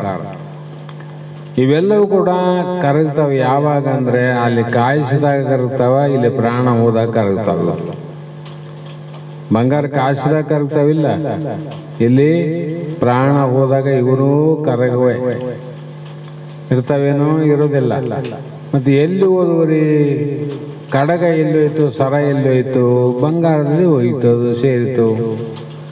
ಮತ್ತೆ ಆಕಾರದ ನಾಮರೂಪದ ಇಂದ್ರಿಯಾದಿಗಳು, ಈ ದೇಹ ಎಲ್ಲರೂ ಎಲ್ಲಿ ಹೋದವು ಅಂದರೆ ತಮ್ಮ ಮೂಲ ಸ್ವರೂಪದಲ್ಲಿ ಹೋಗಿ ಸೇರಿದವ. ಮೂಲ ಸ್ವರೂಪ ಏನದಕ್ಕ? ಪಂಚಮಹಾಭೂತದಿಂದ ಹುಟ್ಟ್ಯಾವ ನೋಡ್ರಿ. ಪಂಚಮಹಾಭೂತದಿಂದ ಹುಟ್ಟಿದಕ್ಕ ಈ ದೇಹ ಮಣ್ಣಿನಲ್ಲಿ ಹೋಗ್ತದ, ಅಲ್ಲಿಷ್ಟು ಕರಗ್ತದ. ಮತ್ತೆ ನೀರಿನಲ್ಲಿ ಹೋಗ್ತದ, ಅಲ್ಲಿಷ್ಟು ಕರಗ್ತದ. ಅಗ್ನಿಯಲ್ಲಿ ಹೋಗ್ತದ, ಅಲ್ಲಿಷ್ಟು ಅಗ್ನಿ ತತ್ವ ಕರಗ್ತವ. ವಾಯುವಿನಲ್ಲಿ ಹೋಗ್ತದ, ವಾಯು ತತ್ವದ ಎಲ್ಲ ಪ್ರಾಣ, ಅಪಾನ, ವ್ಯಾನ, ಉದಾನ, ಸಮಾನ ಅಲ್ಲಿ ಕರಗ್ತವ. ಆಕಾಶ ತತ್ವ ಆಕಾಶ ಸೇರಿತು. ಸೇರಿದ ಮೇಲೆ ಮತ್ತೆ ಎಲ್ಲಿ ಹೋಯ್ತು? ಮೂಲ ತ್ರಿಗುಣ ಅಹಂಕಾರದಲ್ಲಿ ಹೋಗಿ ಅಲ್ಲಿಂದ ಮಹಾತತ್ವನಲ್ಲಿ ಸೇರಿ ಅಲ್ಲಿಂದ ಮಾಯೆಯಲ್ಲಿ ಹೋಗಿ ಮತ್ತೆ ಮಾಯೆ ಕೂಡ ಎಲ್ಲಿ ಅಡಗಿತು ಅಂದರೆ ಆಭರಣಗಳು ಬಂಗಾರದಲ್ಲಿ ಅಡಗಿದಂತೆ ತೋರುವ ಜಗತ್ತು, ಪ್ರಪಂಚ, ದೇಹ ಮೂಲ ಪರಮಾತ್ಮಲ್ಲಿ ಸೇರಿತು ಅಂತ ಅರ್ಥ. ಇದಕ್ಕೇನಂತಾರ? ಐಕ್ಯ ಅಂತಾರ. ದೇಹವನ್ನು ತಗೊಂಡು ಐಕ್ಯ ಮಾಡಕ್ ಬರ್ತದೆ ಏನಿದು? ದೇಹವನ್ನ ಆತ್ಮನಲ್ಲಿ ಪರಮಾತ್ಮನಲ್ಲಿ ಐಕ್ಯ ಆಗೋದಿಲ್ಲ, ಇದು ಮೂರ್ಖತನ. ದೇಹದಲ್ಲಿ ಇರುವಂತ ಜೀವಾತ್ಮ ಏನಾನ, ಅವನು ಪರಮಾತ್ಮ ಸ್ವರೂಪನೇನ. ಆ ಪರಮಾತ್ಮನ ಬೆಳಕಿನಿಂದಲೇ ಇವತ್ತು ನಾವು ಜ್ಞಾನವನ್ನು ಸಂಪಾದನೆ ಮಾಡಿಕೊಂಡು ಏನು ಪಡೆಯಬೇಕಾಗಿದೆ ಅಂದರೆ ಅತ್ಯಂತ ದುಃಖ ನಿವೃತ್ತಿ. ಅತ್ಯಂತ ದುಃಖ ಯಾವುದು? ಮರಣ ದುಃಖ, ಅತ್ಯಂತ ದುಃಖ. ಮತ್ತೆ ಅತ್ಯಂತ ಆನಂದ ಯಾವುದು ಅಂದರೆ ಅದರಿಂದ ಬಿಡುಗಡೆ ಆಗುವುದೇ ಆನಂದ. ಒಂದು ಉದಾಹರಣೆ ಎಲ್ಲರಿಗೂ ಅರ್ಥ ಆಗ್ತದ. ಒಬ್ಬ ಶ್ರೀಮಂತ ಇದ್ದ. ಆ ಶ್ರೀಮಂತಗ ಒಬ್ಬನೇ ಒಬ್ಬ ಮಗ ಇದ್ದ. ಬಹಳ ವಯಸ್ಸಿನವನಾಗಿದ್ದ. ಆದ್ರೆ ಜೀವನದಲ್ಲಿ ಅವನಂತ ಜಿಪುಣ, ಲೋಭಿ ಎಂಬರು ಯಾರಿದ್ದಿಲ್ಲ. ಅಷ್ಟು ಲೋಭಿ, ಅಷ್ಟು ಜಿಪುಣ. ಆದ್ರೆ ನಾವು ಮಾಡಿದ ಕರ್ಮಗಳು ನಮ್ಮ ಆಧೀನಿಲ್ಲ. ಅವು ದಾನ ಮಾಡೋವನು ಕರ್ಮ ಬಿಡಂಗಿಲ್ಲ, ಪಾಪ ಮಾಡೋವನು ಕೂಡ ಕರ್ಮ ಬಿಡಂಗಿಲ್ಲ. ಆ ಕರ್ಮವನ್ನು ಅನುಭವಿಸುತ್ತಾ ಇರ್ಬೇಕಲ್ಲ. ಅಂತ ಶ್ರೀಮಂತಿಗೆ ಏನಾಯ್ತು, ಒಂದ್ಸಲ ಕಾಯಿಲೆ ಬಂತು ನೋಡ್ರಿ. ಕಾಯಿಲೆ ಬಂತು, ಆತ ನೋಡಿದ. ಆದ್ರೆ ಅನಿವಾರ್ಯ ಆಸ್ಪತ್ರೆಗೆ ಹೋಗಬೇಕು ಅಂದಾಗ ಅನಿವಾರ್ಯವಾಗಿ ಹೋದ. ವೈದ್ಯರು ನೋಡಿದ್ರು. 3-4 ದಿನ ಆದಮೇಲೆ ವೈದ್ಯರು ಹೇಳಿದ್ರು, ನೋಡು, ನಿನಗೆ ದುಡ್ಡು ಬಹಳ ಖರ್ಚಾಗ್ತದ, ನೀನಾಗಿ ನೋಡು ಅಂದ್ರೆ ನೋಡ್ತೀವಿ, ಇಲ್ಲಂದ್ರೆ ಇಲ್ಲ. ಆವಾಗಂದ ಹಣದ ಮೇಲೆ ಬಹಳ ಲೋಭಿ. 10 ರೂಪಾಯಿ ಖರ್ಚು ಮಾಡೋವನಲ್ಲ, ಅದಕ್ಕೆ ಬೇರೆ ಅದಕ್ಕೆ ಸಾವಿರಾರು ಖರ್ಚು ಮಾಡ್ತಾರೆ ಲೋಭಿಗಳು. ಆದ್ರೆ ಪುಣ್ಯ ಕಾರ್ಯಕ್ಕೆ ಮಾಡಕ್ ಆಗೋದಿಲ್ಲ, ಯಾಕಂದ್ರೆ ಪಾಪದ ಬಲ ಹಂಗಿರ್ತದ. ಅವನಿಂದ ದುಡ್ಡು ಹೋದ್ರೆ ಹೋಗ್ಲಿ, ಮತ್ತ ನಾನು ಬದುಕಿದ ಸಾಕು ಅಂದ. ಬದುಕಿದ ಸಾಕು, ಹೋಗ್ಲಿ ಅಂದ. ಎಷ್ಟೋ ದುಡ್ಡು ಖರ್ಚಾಯ್ತು. ಖರ್ಚಾದ್ಮೇಲೆ ಆರಾಮಾಯ್ತು, ಮನೆಗೆ ಬಂದ. 8 ದಿನದಲ್ಲೇ ಹೆಂಡತಿಗೆ ಸುಸ್ತಿ ಆಯ್ತು.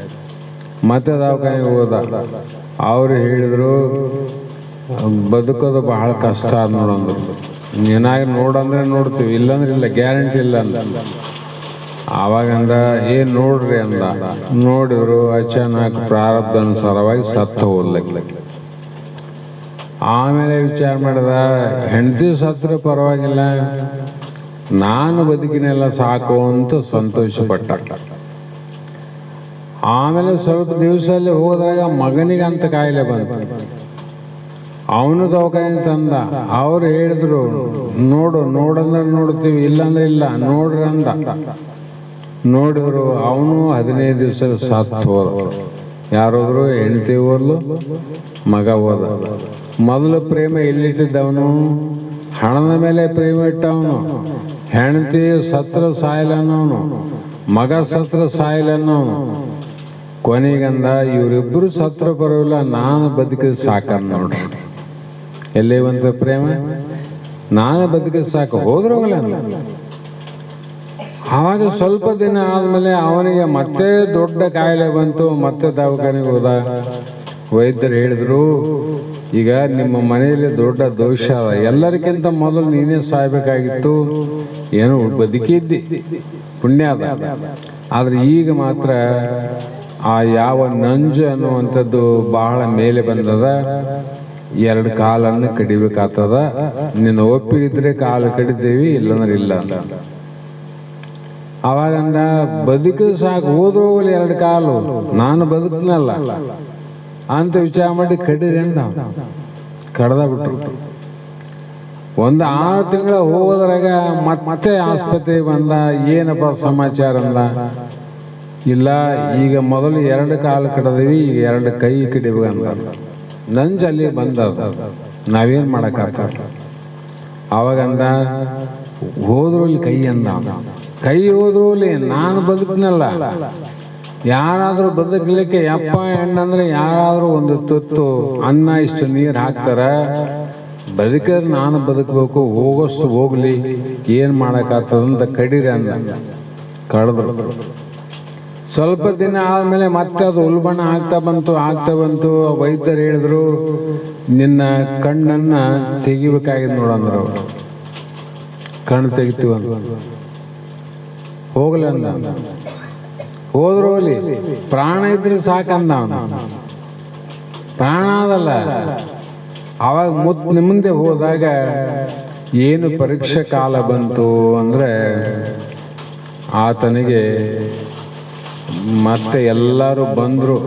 ಬಂಧುಗಳು, ಅಣ್ಣ ತಮ್ಮ ಅಕ್ಕ ತಂಗಿ ಎಲ್ಲರೂ ಬಂದು, ಎಂಥ ಶ್ರೀಮಂತ, ಎಂಥ ಮನೆತನದವನು, ಎಂಥ ಪರಿಸ್ಥಿತಿ ಬಂತಲ್ಲಪ್ಪ ಇವನಿಗೆ ಅಂತ ಎಷ್ಟೋ ಜನ ಅವರೆಲ್ಲ ತಗೊಂಡು ಬರಲ್ಲ. ಮಾತು ಬಿದ್ದಾಗ, ಕೂಳು ಹೋಲಾರ್ದಾಗ ಹಣ್ಣು ಬಿಸ್ಕಿಟು ಬ್ರೆಡ್ ಥರ ಮಂದಿ ಆದ. ಯಾವಾಗ ದವಾಖಾನೆಗೆ ಯಾವಾಗ ಹೋಗ್ತಾರಂದ್ರೆ, ಮಾತಾಡಕ್ಕೆ ಬರ್ದಿರಬಾರ್ದು, ಗಂಟ್ಲಾಗ ಏನು ಇಳಿಬಾರ್ದು. ಆವಾಗ ಸೇಬು ತಂದೆ, ದಾಳಿಂಬೆ ತಂದೆ, ಅದು ತಂದೆ, ಇದು ತಂದೆ ಅಂತ ಎದಕ್ಕೆ ಬಂದ್ರಿ? ಮಾತಾಡ್ಸಕ್ ಬಂದ. ಅವನಿಗೆ ಮೊದಲೇ ಮಾತು ಬಿದ್ದವ, ಮಾತಾಡವಲ್ಲ. ಇವ್ರು ಹೆಂಗೆ ಮಾತಾಡ್ಸ್ತಾರೆ? ಇವೆಲ್ಲ ಕುಟಿಲ ಪ್ರಪಂಚ ಅಂತಾರೆ. ಕುಟಿಲತ್ವದಿಂದ ಇವೆಲ್ಲ ಆಗೋದು. ಅದೇ ಪ್ರಕಾರ ಅವರು ಬಂದವ್ರು ಕೇಳಿದ್ರು, ಏನಪ್ಪ ಅಣ್ಣ ಆಗೋರಿಗೆ ಅಣ್ಣ ಅಂದ್ರು, ಮಾಮ ಆಗೋರು ಮಾಮ ಅಂತ ಕರೆದ್ರು, ಅಪ್ಪ ಆಗೋರು ಅಪ್ಪ, ಕಕ್ಕ, ಚಿಕ್ಕಪ್ಪ, ಏನಪ್ಪ ಆರಾಮಿದ್ದೇನು ಅಂತ ಕೇಳಿದ್ರು. ಈ ಹೆಂಗದಪ್ಪ ಆರಾಮಿದ್ದೇನು? ಅವಾಗ ಹೇಳಿದವನು, ಮೊದಲು ಎಲ್ಲ ಹೋದ್ರೆ ಆರಾಮಿರ್ತಾನಿಂದ, ಈಗ ಪ್ರಾಣ ಹೋದ್ರೆ ಆರಾಮಿರ್ತಾನ ನೋಡ್ರಿ. ಪ್ರಾಣ ಹೋದ್ರೆ ಆರಾಮಾಗ್ತಿರ್ತೀವಿ ಅಂದ್ರೆ ಅರ್ಥ ಏನಾಯ್ತು? ಪ್ರಾಣವೇ ನಾವು ಬಹಳ ದೊಡ್ಡ ಆತ್ಮ ಅಂತ ತಿಳ್ಕೊಂಡಿವಲ್ಲ, ಅವನಂತನ ಪ್ರಾಣ ಹೋದ್ರೆ ಆರಾಮಾದ್ನಂತ ಅವನಂತ. ಅಂದ್ರೆ ಪ್ರಾಣವನ್ನ ಕೂಡ ಹೋಗೋದನ್ನ ಬರೋದನ್ನ ತಿಳಿಯುವಂತವನೇ ಆತ್ಮ, ಅವನೇ ಜೀವಾತ್ಮ, ಅವನೇ ಪರಮಾತ್ಮ. ಹಾಗಾಗಿ ಆ ಗುರುನಾಥ, ಪೂರ್ಣನಾದ ಗುರುನಾಥ ಹೇಗೆ ತಿಳ್ಕೊಂಡನಂದ್ರೆ, ಆತ ತಿಳ್ಕೊಳ್ಳೋದು ಇಷ್ಟೇ, ದೇಹ ಪಂಚಮಹಾಭೂತದ್ದಾದ ನಾನು ಸತ್ತು ಚಿತ್ತು ನಿತ್ಯ ಆನಂದ ಪರಿಪೂರ್ಣ ಪಂಚ ಲಕ್ಷಣದಿಂದ ನಾನೇನಿ. ನನ್ನ ಲಕ್ಷಣ ಅಲ್ಲಿಲ್ಲ, ಅಲ್ಲಿಯ ಲಕ್ಷಣ ನನ್ನಲ್ಲಿಲ್ಲ. ಹೌದಲ್ಲ? ಈಗ ಪುರುಷ ಸ್ತ್ರೀ ಅಂತ ಸ್ತ್ರೀಯರ ಲಕ್ಷಣ ಪುರುಷರಲ್ಲಾವೇನು ಇಲ್ಲ, ಪುರುಷನ ಲಕ್ಷಣ ಸ್ತ್ರೀಯಲ್ಲಿ ಇಲ್ಲ. ಆದರೆ ಒಳಗಿರುವ ಆತ್ಮ ಪುರುಷನೂ ಅಲ್ಲ, ಸ್ತ್ರೀ ಏನಲ್ಲ. ಜೀವಾತ್ಮ ಹೆಣ್ಣೇನದು ಅಲ್ಲ, ಗಂಡೇನು ಅಲ್ಲ. ಯಾಕಂದ್ರೆ ಅದು ಮಹಾಲಿಂಗ ಸ್ವರೂಪಿ ಆಗಿರ್ತಕ್ಕಂಥ ಅಶರೀರವಾಗಿ ಅವ್ಯಯವಾಗಿ ಈ ದೇಹಕ್ಕೆ ಆಶ್ರಯ ಕೊಡಕ್ಕೆ ಬಂದದಷ್ಟೆ. ಆಶ್ರಯಂದೇನು ಹಿಂದಿನ ಜನ್ಮದಲ್ಲಿ ನಾವು ಮಾಡಿದ ಪಾಪ ಪುಣ್ಯಗಳ ಕರ್ಮ ಫಲಗಳೇನವ, ಅದು ಸುಖನೇ ಇರಲಿ ದುಃಖನೇ ಇರಲಿ, ಅದನ್ನು ಅನುಭವಿಸಕ್ಕೆ ಶರೀರ ಬಂದದ. ಜೀವಾತ್ಮ ಸುಖ ದುಃಖಕ್ಕೆ ಸಾಕ್ಷಿಯಾಗಿ ವಿನ ದೇಹದ ದುಃಖನೂ ಸಂಬಂಧ ಇಲ್ಲ, ದೇಹದ ಸುಖನೂ ಸಂಬಂಧ ಇಲ್ಲ. ಹೀಗಾಗಿ ಅಂತ ಮಹಾ ಬೆಳಗನ್ನ ಪ್ರಯತ್ನ ಮಾಡಿ ಗುರುನಾಥ ಯಾಕೆ ಹೇಳ್ತಾರಂದ್ರೆ, ಎಲ್ಲರೂ ಕೂಡ ಆದಿಯಾಗಿ ಮೊದಲು ಹೇಳಿ ನಾನು ಇವತ್ತು ಅದ್ವೈತ ಸಿದ್ಧಾಂತದಲ್ಲಿ ಆದಿಯಾಗಿ ಏನೇನು ಗ್ರಂಥಗಳವ ಎಲ್ಲ ಕೂಡ ಗುರು ಶಿಷ್ಯ ಅಂತ ಸಂಬೋಧನೆ ನಡೆದವಿನ ಇಂಥ ಹೆಸರಿನವ ಗುರು ಇಂಥ ಹೆಸರಿನವ ಶಿಷ್ಯ ಅಂತ ಎಲ್ಲಿ ಹೇಳಿಲ್ಲ, ಹೇಳಕ್ಕೆ ಬರೋದಿಲ್ಲ. ಹಾಗಾಗಿ ಒಂದು ಸಲ ಏನಾಯ್ತು ಅಂದ್ರೆ, ಒಬ್ಬ ವ್ಯಕ್ತಿ ಬಹಳ ಸಂಪತ್ತಿನ ಮೇಲೆ ಗಳಿಸ್ಬೇಕು ಬೆಳೆಸ್ಬೇಕು ಅಂತ ಉತ್ಕಟ ಇಚ್ಛೆ ಅದು.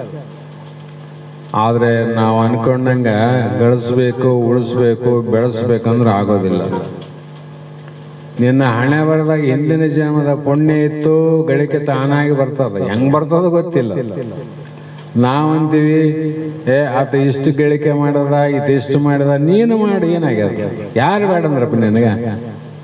ಸುಮ್ಮನೆ ಯಾರೋ ಮಾಡದಂತೇಳಿ ಹೊಟ್ಟೆ ಕಿಚ್ಚು ಪಟ್ಕೊಂಡು ತಾವು ಮತ್ತೆ ಪಾಪಕ್ಕೆ ಗುರಿ ಆಗ್ತದಲ್ಲ, ಇದೆಲ್ಲ ಅಜ್ಞಾನಿ ಜನ ಅಂತ ಕಣ್ಣು ಗೂಗಿದ್ದಂಗಂತ ಇವರೆಲ್ಲ. ಆವಾಗ ಅವನಿಗೆ ಏನಾಯ್ತು ಅಂದ್ರೆ, ಪಕ್ಕದಲ್ಲೇ ಒಂದು ಗ್ರಾಮ ಇತ್ತು. ಆ ಗ್ರಾಮಕ್ಕೆ ಒಬ್ಬ ಮಹಾತ್ಮರು ಬಂದಾರ. ಅವರು ಯಾರಿಗೆ ಏನು ಬೇಕೋ ಅದನ್ನು ಕೊಡುವಂತ ಸಾಮರ್ಥ್ಯ ತಪಶಕ್ತಿ ಅವರಲ್ಲಿ ಆದ. ಹೋಗಂದ್ರು ಜ್ಞಾನ ಆಗ್ತದ, ನಿನಗೆ ಮರಣ ದುಃಖ ಹೋಗ್ತದ, ಹೋಗಂದ್ರೆ ಹೋಗೋದಿಲ್ಲ ಜನ. ಹೋಗ್ತಾರೇನ್ರಿ? ಮತ್ತೆ ದುಃಖದಾಗ ಬೀಳ್ತಿದೆ ಅಂದ್ರೆ ಜಲ್ದಿ ಹೋಗ್ತಾರೆ ನೋಡ್ರಿ. ಎಂತ ಜ್ಞಾನ! ದುಃಖದಲ್ಲಿ ಬೀಳ್ತಿದ್ದೆ ಅಂತ ಹೇಳಿದಾಗ ಹೋಗ್ತಾರ, ಓಡಿ ಹೋಗ್ತಾರ. ಮತ್ತು ಮೂಲಶಾಸ್ತ್ರ ವಿಚಾರ ಮಾಡಿದ್ರೆ ಕರ್ಮ ನಮ್ಮನ್ನ ದುಃಖದಾಗ ಕೆಡುತ್ತಾವೋ, ದುಃಖದಿಂದ ಬಿಡುಗಡೆ ಮಾಡ್ತಾವೋ? ಕೆಡುತ್ತವಿಲ್ಲ. ಮತ್ತೆ ಕರ್ಮವನ್ನು ಹೇಳ್ತಕ್ಕಂಥ ಯಾರಾದ್ರೂ ಗುರುಗಳು ಬಂದಾರ, ಮಹಾತ್ಮರು ಬಂದಾರ ಅಂದ್ರೆ ಏನು ಕಾಯಿ, ಏನು ಕರ್ಪೂರ, ಏನು ಮತ್ತೆ ಆತ ಏನ್ ತಗೊಂಡ್ಬಾರ್ದ, ಬೆಳ್ಳಿ ತರ್ತಾರ, ಬಂಗಾರ ಚೂರು ಅಂದ್ರೆ ಬಂಗಾರ ಚೂರು ತಗೊಂಡು ಹೋಗ್ತಾರ. ಮತ್ತೆ ಅವ್ರೇನಿನ್ನ ಮುಕ್ತನ ಮಾಡ್ತಾರೇನು? ಜ್ಞಾನ ದೇವತ್ವ ಕೈವೆಲ್ಲ ನಮ್ಮದು. ಹಾಗಾಗಿ ಆತ ಹೋಗಿ ನಮಸ್ಕಾರ ಮಾಡಿದ. ಅವ್ರಿಗೆ ಗೊತ್ತಾಯ್ತು, ಯಾಕಪ್ಪ ಬಂದಿ ಅಂದ. ಇಲ್ರಪ್ಪ, ನಾನು ಸ್ವಲ್ಪ ಸಮಸ್ಯೆಯಲ್ಲಿ ಇದ್ದೀನಿ, ನನಗೆ ಧನ ಸಂಪತ್ತು ಬೇಕಾಗ್ಯದ, ನೀವು ತಪಸ್ವಿಗಳು ಅಂತ ಗೊತ್ತಾಗ್ಯದ, ಅದಕ್ಕೆ ನಮಗೆ ಇಷ್ಟು ಆಶೀರ್ವಾದವನ್ನು ಮಾಡ್ರಿ ಅಂತ ಕೇಳಿದ. ಅವ್ರು ಹೇಳಿದ್ರು ಆಯ್ತು ಅಂದ. ಅದೇನು ದೊಡ್ಡ ಕೆಲಸ ನೋಡೋ, ಇಲ್ಲಿ ನಾ ಕುಂತೀನಲ್ಲ, ಅಲ್ಲಿ ಮುಂದೆ ಒಂದು ಪರ್ವತ ಕಾಣ್ತದೆ, ಬೆಟ್ಟ. ಆ ಬೆಟ್ಟದಲ್ಲಿ ನೀನು ಇದೇ ದಿಕ್ಕಿಗೆ ಹೋಗು. ಆ ಬೆಟ್ಟ ಸಿಕ್ಕಾಗ ಆ ಬೆಟ್ಟದಲ್ಲಿ ದೊಡ್ಡ ಗುಹೆ ಅಂದ್ರೆ ಅರ್ಥ ಆಗುತ್ತಲ್ಲ, ಗವಿ. ಆ ಗವಿಯ ಒಳಗಡೆ ನೀನು ಹೋಗು. ಗವಿಯಲ್ಲಿ ನಿನಗೆ ಎಷ್ಟು ಬೇಕಾದ ಅಷ್ಟು ಸಂಪತ್ತವನ್ನ ತಗೊಂಡು ನೀನು ಮತ್ತೆ ಬರಬಹುದು ಅಂತ ಹೇಳ್ತಾರೆ. ಅವನಿಗೆ ಎಷ್ಟು ಖುಷಿ ಆಯ್ತು ಅಂದ್ರೆ, ಜನ್ಮಾಂತರದಿಂದ ಒಂದು ಚೂರು ಆಗಲಾರ್ದು ತನಗೆಷ್ಟು ಬೇಕಾಗ್ತದ ಅಷ್ಟು ಸಿಗುತ್ತದಂದ್ರೆ ಎಷ್ಟು ಖುಷಿಯಾಗಿರ್ಬೋದು. ಆ ಖುಷಿಯಲ್ಲಿ ಹೊಂಟಿದ್ದ. ಮತ್ತೆ ತಪಸ್ಸು ಕರೆದ, ಬಾ ಇಲ್ಲಿ ಅಂದ. ಅರ್ಜೆಂಟ್ ಮಾಡಬೇಡ, ಇದೊಂದು ಮಾತು ಎಚ್ಚರಿಲ್ಲ ಅಂದ. ಹೇಳ್ರಪ್ಪ ಅಂದ. ನೋಡು, ಬೆಳಗ್ಗೆ ಸೂರ್ಯ ಉದಯ ಆಗ್ತದಲ್ಲ, ಉದಯ ಆದ ತಕ್ಷಣ ಹೋಗ್ಬೋದು ಉಗಿ ಹೊಳೆಗೆ.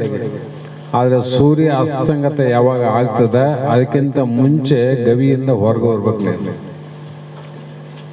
ಒಂದು ವೇಳೆ ಬರಲಿಲ್ಲ ಅಂದರೆ ಆ ಗವಿಯ ಬಾಗಿಲು ತನ್ನಷ್ಟಕ್ಕೆ ತಾನೇ ಮುಚ್ಚುತ್ತದ ಎಚ್ಚರ ಅಂದ. ಸೂಚನೆ ಕೊಟ್ಟರು, ಮುಚ್ಚುತ್ತದ ಎಚ್ಚರ.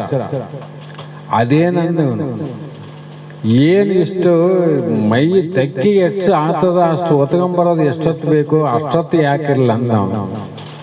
ಹೋದ, ಪ್ರವೇಶ ಮಾಡಿದ, ಗವಿ ಇತ್ತು, ಒಳಗೆ ಹೋದ. ಅಲ್ಲಿ ಅನಂತ ರೀತಿ ವಸ್ತುಗಳಿದ್ದವು. ಅವು ಚಿಲ್ಲರೆ ಇರ್ತಕ್ಕಂಥ ಬೆಳ್ಳಿಯ ವಸ್ತುಗಳು, ಕಬ್ಬಿಣದ ವಸ್ತುಗಳು, ತಾಮ್ರದ ವಸ್ತುಗಳು, ಅವು ಕಿಮ್ಮತ್ತು ಇದ್ದವು. ಇವನು ಒಳಗೆ ಹೋಗಿ ನೋಡಿದ, ಅವೆಲ್ಲ ಕಂಡಾಗ ಮೊದಲು ಬೆಳ್ಳಿಯ ನಾಣ್ಯಗಳನ್ನು ಆಯ್ಕೆ ಮಾಡ್ಕೊಂಡ. ಒಂದಿಷ್ಟು ಮಾಡಿಕೊಂಡು ಮತ್ತೆ ಮುಂದೆ ನೋಡಮಂತ ಒಂದು 4 ಹೆಜ್ಜೆ ಮುಂದೆ ಹೋದ. ಅಲ್ಲೇನಿದ್ವು ಅಂದರೆ ಬರೀ ಬಂಗಾರದ ನಾಣ್ಯಗಳಿದ್ವು. ಮೊದಲು ಬೆಳ್ಳಿವಿದು, ಅವನು ಆರಿಸಿಕೊಂಡ. ಮುಂದೋಗಿ ನೋಡ್ತಾನ ಬಂಗಾರದಿದ್ದು. ಆವಾಗ ಏನು ಮಾಡಿದ ಅಂದರೆ, ಅವನು ಬೆಳ್ಳಿಯ ನಾಣ್ಯಗಳನ್ನ ಏನು ಆರಿಸಿದ್ನಲ್ಲ, ಯಾವ ಚೀಲಗೆ ತುಂಬಿದ್ನಲ್ಲ, ಮತ್ತೆ ಬಂಗಾರ ತಗೋಬೇಕಾದ್ರೆ ಮತ್ತೆ ಚೀಲ ಬೇಕಲ್ಲ, ಎದ್ದದ್ದು ಒಂದೇ ಚೀಲ ಒಯ್ದಾನ ಅವನು. ಅವಾಗ ಅನ್ಕಂಡ, ಇದು ಬೆಳ್ಳಿ ತಗೊಂಡು ಮಾಡೋದೇನದ, ಬಂಗಾರ ತುಂಬಂತ ಆ ಚೀಲವನ್ನು ಅಲ್ಲಲ್ಲಿ ಸುರಿದ. ಇದ್ರಾಗ ಭಾಳ ಸಮಯ ಆಯಿತು. ಇನ್ನೇನು ಬಂಗಾರ ತಗೊಂಡು ಹೊರಗೆ ಬರ್ಬೇಕು ಅನ್ನೋದ್ರಾಗ ಮನಸ್ಸು ಹೇಳ್ತು, ಇನ್ನೊಂದೆರಡು ಹೆಜ್ಜೆ ಒಳಗೆ ಹೋಗಿ ನೋಡಂತ, ಇನ್ನೊಂದೆರಡು ಹೆಜ್ಜೆ ಹೋಗು. ಹೌದಾ ಅಂತ ಮನಸ್ಸು ಮತ್ತೆ ಮುಂದೆ ಹೋಗಿ ನೋಡಿತು. ಅಲ್ಲಿ ಬರೀ ವಜ್ರಗಳಿದ್ವು, ಬರೀ ವಜ್ರ. ಆವಾಗ ಅನಿಸ್ತು ಅವನಿಗೆ, ಅಲ್ಲಿ ಬೆಳ್ಳಿ ಅದ, ಇಲ್ಲಿ ಬಂಗಾರ ಅದ, ಈಗ ಮುಂದೆ ಹೋದ್ರೆ ವಜ್ರ ಅದ. ಮತ್ತೆ ಕಿಮ್ಮತ್ತು ಯಾವ್ದಕ್ಕೆ ಹೆಚ್ಚದ, ವಜ್ರಕ್ಕೆ ಹೆಚ್ಚಲ್ಲ ಅಂತೇಳಿ ಮತ್ತೆ ಮೊದಲು ತುಂಬಿದ ಬಂಗಾರವನ್ನು ಕೆಳಗೆ ಸುರಿವಿ ಎಷ್ಟೋ ಸಮಯ ಕಾಲನ ಮಾಡಿ ನೋಡಿದ. ಆ ವಜ್ರ ತುಂಬಿಕೊಂಡ. ಏನ ಗಮ್ಮತ್ತಿದ್ದಂಗದ ಇಲ್ಲಿ ಅಂತೇಳಿ. ಯಾಕಂದ್ರೆ ಗವಿ ತುಂಬ ಬರೀ ಬೆಳಕೇ ಬೆಳಕಾದ. ಇಲ್ಲಿ ಹೊತ್ತು ಮುಳುಗೋದು ಗೊತ್ತಾತಿತ್ತು, ಕತ್ತಲಾದ್ರಲ್ಲಿ ಗೊತ್ತಾಗದು. ಆವಾಗ ಮುಂದೆ ಹೋದ, ಅಲ್ಲಿ ಇದಕ್ಕಿಂತ ಕಿಮ್ಮತ್ತಿನ ಗೋಮೇಧಿಕ ಅನ್ನುವಂಥ ವಸ್ತುಗಳಿದ್ದು. ಆವಾಗ ಅಂದ, ಇವ್ಯಾವ ಬೇಡ, ಇದನ್ನು ತಗೊಂಬಂಥೇಳಿ ಅವನ್ನೆಲ್ಲ ಆರಿಸಿ ತುಂಬಿ, ಇನ್ನೇನೋ ಹೊರಗೆ ಬರಬೇಕು, ಸಮಯ ಆಗಿರಬಹುದು ಅಂತ ಅವನ ವಿಚಾರ ಬರಲೇ ಇಲ್ಲ. ಯಾಕಂದ್ರೆ ಹೊರಗಡೆ ಇದ್ನಂದ್ರೆ ಸೂರ್ಯ ಅಸ್ತಂಗತ ಸಮಯ ಗೊತ್ತಾಗ್ತದೆ. ಗವಿಯೊಳಗೆ ಹೋಗಿನ, ಅಲ್ಲಿ ಎಷ್ಟು ಬೆಳಕಂದ್ರೆ ಸೂರ್ಯನ ಬೆಳಕಿನಕ್ಕಿಂತ ಹೆಚ್ಚಿನ ಬೆಳಕತ್ತಿತ್ತು. ಅಲ್ಲಿ ಯಾರ್ದು ಬೆಳಕು ಅಂದ್ರೆ ವಜ್ರ ಹಿಡಿಯೋರ್ದ ಬೆಳಕು. ಆ ಗವಿ ತುಂಬ ಸೂರ್ಯನ ಬೆಳಕು ಬಿದ್ದಂಗೆ ಬೆಳಕೇ ಇತ್ತು. ಅವನೇನ್ ತಿಳ್ಕೊಂಡ, ಇನ್ನ ಸೂರ್ಯನ ಮುಣಿಗಿಲ್ ಬಿಡು, ಇಷ್ಟು ಬೆಳಕಾದಲ್ಲ ಅಂತ ತಿಳ್ಕೊಂಡ. ಅಷ್ಟು ಹೊರಗೆ ಬರ್ಬೇಕಂತ ಚೀಲ ಬೆನ್ನಿನ ಮೇಲೆ ಹಾಕೊಂಡು ದಾರಿ ಹುಡುಕ್ತಾನ. ಎಲ್ಲ ಕಡೆ ದಾರಿ ಬಂದಾಗ ಗವಿಯ ಬಾಗಿಲು ಒಳಗೆ ಬಂದಿದ್ದ. ಗವಿಯಿಂದ ಹೊರಗೆ ಹೋಗ್ಬೇಕಂತಾನ. ಗವಿಗೆ ದೊಡ್ಡ ಕಲ್ಲು ಮುಚ್ಚಿತ್ತು. ಏನ್ ಮಾಡ್ತೀರಿ? ಅವನೇನು ಮಾಡಿದ, ತಾನು ಕಟ್ಟಿಕೊಂಡಂತ ಗಂಟನ್ನ ತನ್ನ ಬೆನ್ನ ಮೇಲೆ ಇಟ್ಟುಕೊಂಡು ತಾನೇ ಅಲ್ಲಿ ಸತ್ತು ಹೋದಂತೆ. ಎಷ್ಟು ದಿನ ಬದುಕ್ತಾನ ಅವನು? ಸತ್ತು ಅಂದ. ನಮ್ಮದು ಪರಿಸ್ಥಿತಿ ಹಂಗೆ. ನಮ್ಮದು ಪರಿಸ್ಥಿತಿ ಹಿಂಗೆ ಆಗಿ ಜೀವಾತ್ಮನಿಗೆ ಯಾಕೆ ಗೋಳಾಟ ಆಗ್ಯದಂದ್ರೆ ಅಜ್ಞಾನದಿಂದ ಆವರಣ ದೋಷದಿಂದ ಒಳಗ ನಿನ್ನದೆಂಬುದು ಜ್ಞಾನರತ್ನ. ನಮ್ಮಲ್ಲಿ ಜ್ಞಾನ ಹೇಗಿದೆ ಅಂದ್ರೆ ಜಾಗ್ರ, ಸ್ವಪ್ನ, ಸುಸುಪ್ತಿ, ತೂರ್ಯಾತೀತವನ್ನು ಅರಿಯುವಂಥದ್ದೇ ಜ್ಞಾನ. ಆ ಜ್ಞಾನ ನಮ್ಮಲ್ಲಿ ಆದ ಹೋಗುವಂತ ಈ ಗವಿಯೊಳಗೆ ಕಳಿಸಿದ. ಆದ್ರೆ ಇಲ್ಲೇನಾಯಿತು ಅಂದ್ರೆ ಆ ಒಂದು ಪ್ರಕಾಶವನ್ನು ಸರಿಯಾಗಿ ನೋಡಲಾರದೆ, ಆನಂದವನ್ನು ಹೊಂದಲಾರದೆ, ಮತ್ತೆ ಇದರಲ್ಲಿ ಆದನೆ ಅಂತ ಶಬ್ದದ ಕಡೆ ಹುಡುಕಕ್ಕೆ ಹೋದ. ಒಳಗಿದ್ದು ಜೀವಾತ್ಮ ಒಳಗಿದ್ದು ಅಲ್ಲಿ ಹೆಂಗೆ ಆರಿಸಿದ? ಬೆಳ್ಳಿ ಆರಿಸಿದಿಲ್ಲ ಮೊದಲು, ಆಮೇಲೆ ಬಂಗಾರ ಆರಿಸಿದ, ಆಮೇಲೆ ವಜ್ರ, ಆಮೇಲೆ ವೈಡೂರ್ಯ. ಅವರಂತ ಇವನಿಗೆ ಭ್ರಮೆ ಆಗ್ಯದ. ಏನು ಮಾಡಿದ? ಶಬ್ದದಲ್ಲಿ ಆನಂದ ಆದಂತ ಆ ಕಡಿಷ್ಟು ಕಟ್ಟಿಕೊಂಡು ಹೋದ. ಏನು ಮಾಡಿದ? ಕಿವಿಯನ್ನು ಸಾಧನ ಮಾಡ್ಕೊಂಡು ಹೋಗ್ಬಿಟ್ಟ. ರೂಪದಿಂದ ಸುಖ ಆದಂಥ ನೇತ್ರವನ್ನು ಸಾಧನ ಮಾಡ್ಕೊಂಡು ಅಲ್ಲಿ ಹುಡುಕಕ್ಕೆ ಹೋದ. ಅಲ್ಲಿಲ್ಲ ಅಂತ ಗೊತ್ತಾಯ್ತು. ಮತ್ತೆ ನಾಲಿಗೆಯನ್ನು ಸಾಧನ ಮಾಡ್ಕೊಂಡು ರುಚಿ ಇಲ್ಲ ಅದಂತ ನೋಡೋಕೆ ಹೋದ. ಅಲ್ಲಿ ಇಲ್ಲಂಗಾಯ್ತು. ಎಲ್ಲ ಕಡೆ ಇಲ್ಲ ಇಲ್ಲ ಅನ್ನೋದ್ರಾಗ ಇನ್ನು ಎಲ್ಲಿ ಆದಂತ ಪಕ್ಕ ನೋಡ್ಬೇಕಾಗಿತ್ತು ಅಂದ್ರೆ ಆಯುಷ್ಯ ಮುಗಿದೊತ್ತು ಪ್ರಾಣ ಅಲ್ಲೇ ಬಿದ್ದು ಐದು ನೋಡ್ರಿ. ನಮ್ದು ಇಷ್ಟಾಗ ವ್ಯರ್ಥ ಕಳ್ತ ನಾವು, ಪ್ರಾಣ ಹೋಗ್ತದಲ್ಲಿ. ಹಾಗಾಗಿ ನಾವೇನು ಮಾಡ್ಬೇಕಂದ್ರೆ ಆಯುಷ್ಯ ಇರುವುದರೊಳಗಾಗಿ, ಮಹಾತ್ಮರು ಹೇಳ್ತಾರ, ಆಯುಷ್ಯ ಇರುವುದರೊಳಗಾಗಿ ಮಾಯನ ಮೀರಿ ಭವವನ ಗೆಲುವನೆಂಬ ಉಪಾಯ ಇದು ಎಂದು ಅಂತ ಹೆಂಗ ಶಪಥ ಮಾಡಿದ ತಾಯಿ ಗರ್ಭದಲ್ಲಿ ಅವ್ರು ಹೊರಗೆ ಬರೋದ್ರಾಗ ಮರ್ತೋಗ್ಯದ. ಮರ್ತದನ್ನ ಮತ್ತೆ ತಿಳಿಸೋಕೆ ಯಾರು ಬೇಕಾಗ್ಯದ? ಗುರುನಾಥ ಬೇಕಾಗ್ಯನ. ಅದಕ್ಕೆ ನಾವೆಲ್ಲರೂ ಯಾವ ಸ್ವರೂಪ ಅಂದ್ರೆ ಪೂರ್ಣ ಸ್ವರೂಪರಂತ. ಪೂರ್ಣದಲ್ಲಿ ದೇಹ ಅಪೂರ್ಣ ಅದ, ದೇಹದಲ್ಲಿರುವಂಥ ಜೀವಾತ್ಮ ಪೂರ್ಣ ನೋಡ್ರಿ. ಜಗತ್ತು ಅಪೂರ್ಣ ಅದ, ಜಗತ್ತಿನ ತುಂಬಿರುವಂಥ ಪರಮಾತ್ಮ ಪೂರ್ಣ. ಜಗತ್ತಿನ ದೃಷ್ಟಿ ಪರಮಾತ್ಮ, ದೇಹ ದೃಷ್ಟಿ ಜೀವಾತ್ಮ. ಇವರಿಬ್ಬರು ಬೇರೆ ಬೇರೆ ಏನಿದೆ? ಬೇರೆ ಬೇರೆ ಅಲ್ಲ, ನಿನ್ನೆ ಹೇಳಿವರ ದೃಷ್ಟಾಂತ. ಅವರು ಒಂದೇ ಉಪಾಧಿ ದೃಷ್ಟಿಯಿಂದ ಬೇರೆ ಕಂಡಂತೆ ಕಂಡರೂ ಕೂಡ ಉಪಾಧಿಯನ್ನು ಬಿಟ್ಟು ನೋಡುವಂಥ ಜ್ಞಾನಿಗಳಿಗೆ ಮಾತ್ರ ಈ ಯಾವ ಜೀವನವನ್ನು ಸಾರ್ಥಕವನ್ನು ಮಾಡಿಕೊಂಡು ಮಾಯೆಯನ್ನು ಮೀರಿ ಗಂಭೀರ ಸುಖದೊಳು ಇರು ಎಂದು ಅರಪುವ ಸದ್ಗುರುನಾಥನ ವಿಚಾರ ಯಾವಾಗ ಗೊತ್ತಾಗ್ತದ? ಅವಾಗ ಗೊತ್ತಾಗ್ತದ. ನೀವೆಲ್ಲರೂ ನೋಡಿರಿ, ನಾವು ಸಿದ್ದೇಶ್ವರ ಅಪ್ಪವರು ಮಸ್ಕಿಗೆ ಬಂದಾಗ ನೀವು ಬಂದಿದ್ದು ಕಾಣಿಸ್ತದೆ. ಮಸ್ಕಿಯಲ್ಲಿ ಅವ್ರ ಕಾರ್ಯಕ್ರಮ ಇದ್ದಾಗ ನೀವು ಎಲ್ಲಿದ್ದ ಬಂದಿರಿ ಅಂದಾಗ ನಾವು ಶಕ್ತಿನಗರದಿಂದ ಬಂದೀವಿ ಅಂತ ಹೇಳಿದೀವಿ. ನಿಜಗುಣ ಶಾಸ್ತ್ರ ಕೇಳ್ತೀವಿ ಅಂದೀವಿ. ಆವಾಗ ಅವರು ನಿಜಗುಣ ಶಾಸ್ತ್ರ ಕೇಳ್ತೀರಿ ಅಂದ್ರು. ಆಶ್ಚರ್ಯಪಟ್ಟರು. ಯಾರು ಹೇಳ್ತಾರ ಅಂದ್ರು. ಇಲ್ಲಿ ಗುರುಗಳು ಆರಿ, ಎಲ್ಲಿ ಯಾರ? ಇಲ್ಲೇ ಬಂದಾರ, ಜೀಪಲ್ಲಿ ಯಾರ? ನೀವು ಕೂಡ್ರಿ, ಅವ್ರನ್ನ ಕರ್ಕೊಂಬರ್ರಿ ಅಂತೇಳಿ ಡಾಕ್ಟ್ರನ್ನ ಇಂಜಿನಿಯರ್ ಕಳಿಸೋದು. ಅಪ್ಪ ನಾ ಕರ್ಕೊಂಬರ್ತೀನಿ ಬೇಡ ಅಂದ್ರೆ ಕೇಳಲ್ಲ ಅವ್ರು. ಇಲ್ಲಿಲ್ಲ, ಅವರೇ ಹೋಗ್ತಾರೆ ಕೂಡ್ರಿ ಅಂದ್ರು. ಅದೆಲ್ಲ ಕತೆ ಭಾಳ ಅದ.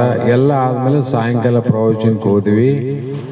ಹೋದ್ಮೇಲೆ ಅವರು ನಿಜಗುಣ ಶಾಸ್ತ್ರ ಕೇಳ್ತಾರಂತ ನಿಜಗುಣದ ವಿಚಾರವನ್ನು ತಗೊಂಡು ವಿಷಮ ಸಂಸಾರ ಇದನ್ನು ಕನಸಂದರಿ ಅಂತ ವಿಷಯ ಇಟ್ಟು ಸಣ್ಣ ಅದು ದೃಷ್ಟಾಂತ, ಭಾಳ ದೊಡ್ಡದಿಲ್ಲ. ಗಂಡ ಹೆಂಡತಿ ಇಬ್ಬರು ಬಹಳ ಸುಖವಾಗಿದ್ರು, ಗಳಿಸಕ್ಕಾಗದಿಲ್ಲ. ಆದರೆ ಉಣ್ಲಿಕ್ಕೆ ತಿನ್ಲಿಕ್ಕೆ ಬಡತನ ಇದ್ದಿಲ್ಲ. ಇದ್ದರೆ ಭಾಳ ಶಾಂತಿಯಾಗಿದ್ರು. ಆವಾಗ ಅವರಿಗೆ ಬಹಳ ದಿನ ಆಗದ್ರಾಗ ಒಂದು ಮಗು ಆಯಿತು. ಮತ್ತು ಇನ್ನೂ ಸ್ವಲ್ಪ ದಿವಸಕ್ಕೆ ಎರಡನೇ ಮಗು ಆಯಿತು. ಅವ್ರ ಉದ್ಯೋಗ ಏನು ಮಾಡ್ತಿದ್ರು ಅಂದರೆ, ಪತಿ ದಿವಸ 2 ಜೊತೆ ಬಟ್ಟೆ ಹೊಲಿತಿದ್ಲ. ಹೆಂಡತಿ ಗಂಡ ಹೊಲಿದಂಥ ಬಟ್ಟೆಗಳಿಗೆ ಕಾಜಿಯನ್ನು ಮಾಡಿ ಗುಂಡಿ ಹಚ್ಚಲಾಗಿ.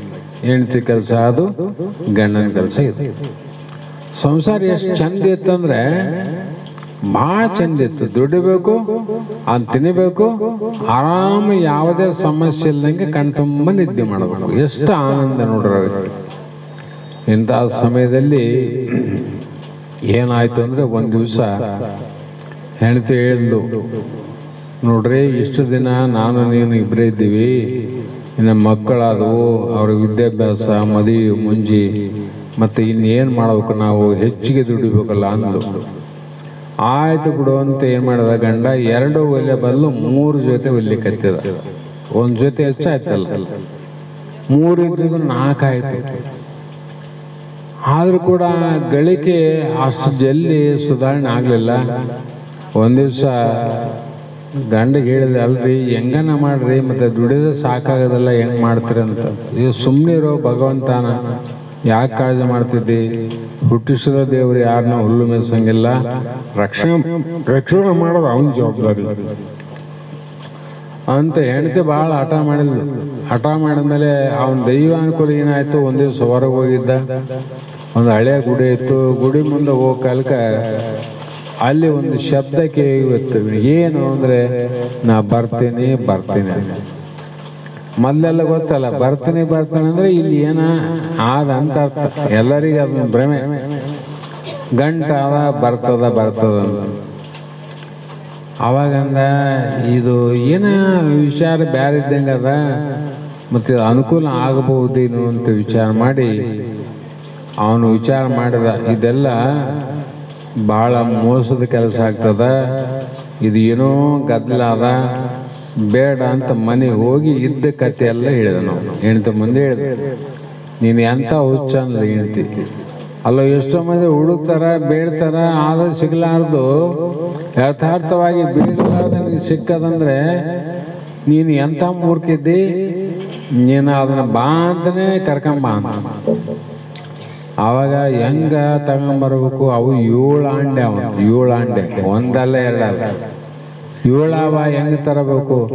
ನೀನು ಸುಮ್ಮನೆ ಹೋಗೊಂಡು ಮೊದಲು ಬಾ ಅಂತೇಳು, ಅದು ನಮ್ಮದಿತ್ತಂದ್ರೆ ತಾನಾಗಿ ಬರ್ತದೆ, ಯಾಕೆ ಕಾಳಜಿ ಮಾಡ್ತೆ ಅಂತ ಉಪದೇಶ ಮಾಡಲಿ ಹೆಣ್ತಿ. ಅವಾಗ ಗಂಡ ಹೋದ, ಮತ್ತೆ ಬರ್ತೀನಿ. ಹೌದು, ನೀ ಬರ್ತಿದ್ದಿ, ನಿನ್ನ ಕರ್ಕೊಂಡು ಹೋಗೋದು ಹೆಂಗ ಅಂತ. ಅವಾಗ ಅದೇ ಹೇಳ್ತು, ನೀನು ಬಾ ಅಂದ್ರೆ ಸಾಕು, ನೀವು ಮನೆಗೆ ಹೋದ್ರಾಗ ನಿಮ್ಮ ಮನೆಗೆ ನಾ ಇರ್ತೀನಿ ಅಂತ ಅವಂದು. ನೀ ಬಾ ಅಂತೇಳಿ ಅಷ್ಟೇ ಕೆಲಸ, ನೀ ಮನೆ ಮುಟ್ಟಿದ್ರೆ ನಾ ಅಲ್ಲಿ ಇರ್ತೀವಿ. ಅವನು ಭಾಳ ಸಂತೋಷ ಆಯಿತು. ಆಗಲಿ ಬರ್ರಿ ಅಂದು ಮನೆಗೆ ಹೋಗೋದ್ರಾಗ 7 ಇದ್ವು. ಅಷ್ಟೊತ್ತಿಗೆ ಹೆಂಡತಿ ಗಂಡ ಹೋಗೋದಕ್ಕಿಂತ ಮುಂಚೆನೆ ಒಂದೊಂದು ತೆಗೆದು ನೋಡಿದ್ಲು. 6 ಏನಾದ್ರು ತುಂಬ ತುಂಬಿದ್ವು. 7ನೇದು ಸ್ವಲ್ಪ ಕಡಿಮೆ ಇತ್ತು, ಸ್ವಲ್ಪ ಕಡಿಮೆ, ಭಾಳಿಲ್ಲ. ಹೆಂಡತಿ ಎಷ್ಟು ಖುಷಿಯಿಂದ, ಬಾರೋ ಮರಯ್ಯ, ನಮ್ಮ ಜೀವನ ಪಾವನ ಆಯಿತು, ಇಲ್ಲಿಂದ ನಾವು ಸುಖವಾಗಿರ್ತೀವಿ ನೋಡು. ಆದರೆ ಏನಾಯಿತು ಅಂತ ಕೇಳಿದ. ನೋಡ್ರಿ, ಒಂದು ಮಾತು ಹೇಳ್ತೀನಿ, ಭಗವಂತ ಬಹಳ, ಪರಮಾತ್ಮ ಸಾಮಾನ್ಯ ಅಲ್ಲ, ಅವನು ಬಹಳ ಬುದ್ಧಿವಂತ. ಅಲ್ರಿ, 7 ಆಂಡ್ಯದಲ್ಲಿ 6 ತುಂಬಿಬಿಟ್ಟದ. 7ನೇದು ಸ್ವಲ್ಪ, ಅರ್ಧ, ಸ್ವಲ್ಪ ಭಾಳಿಲ್ಲ.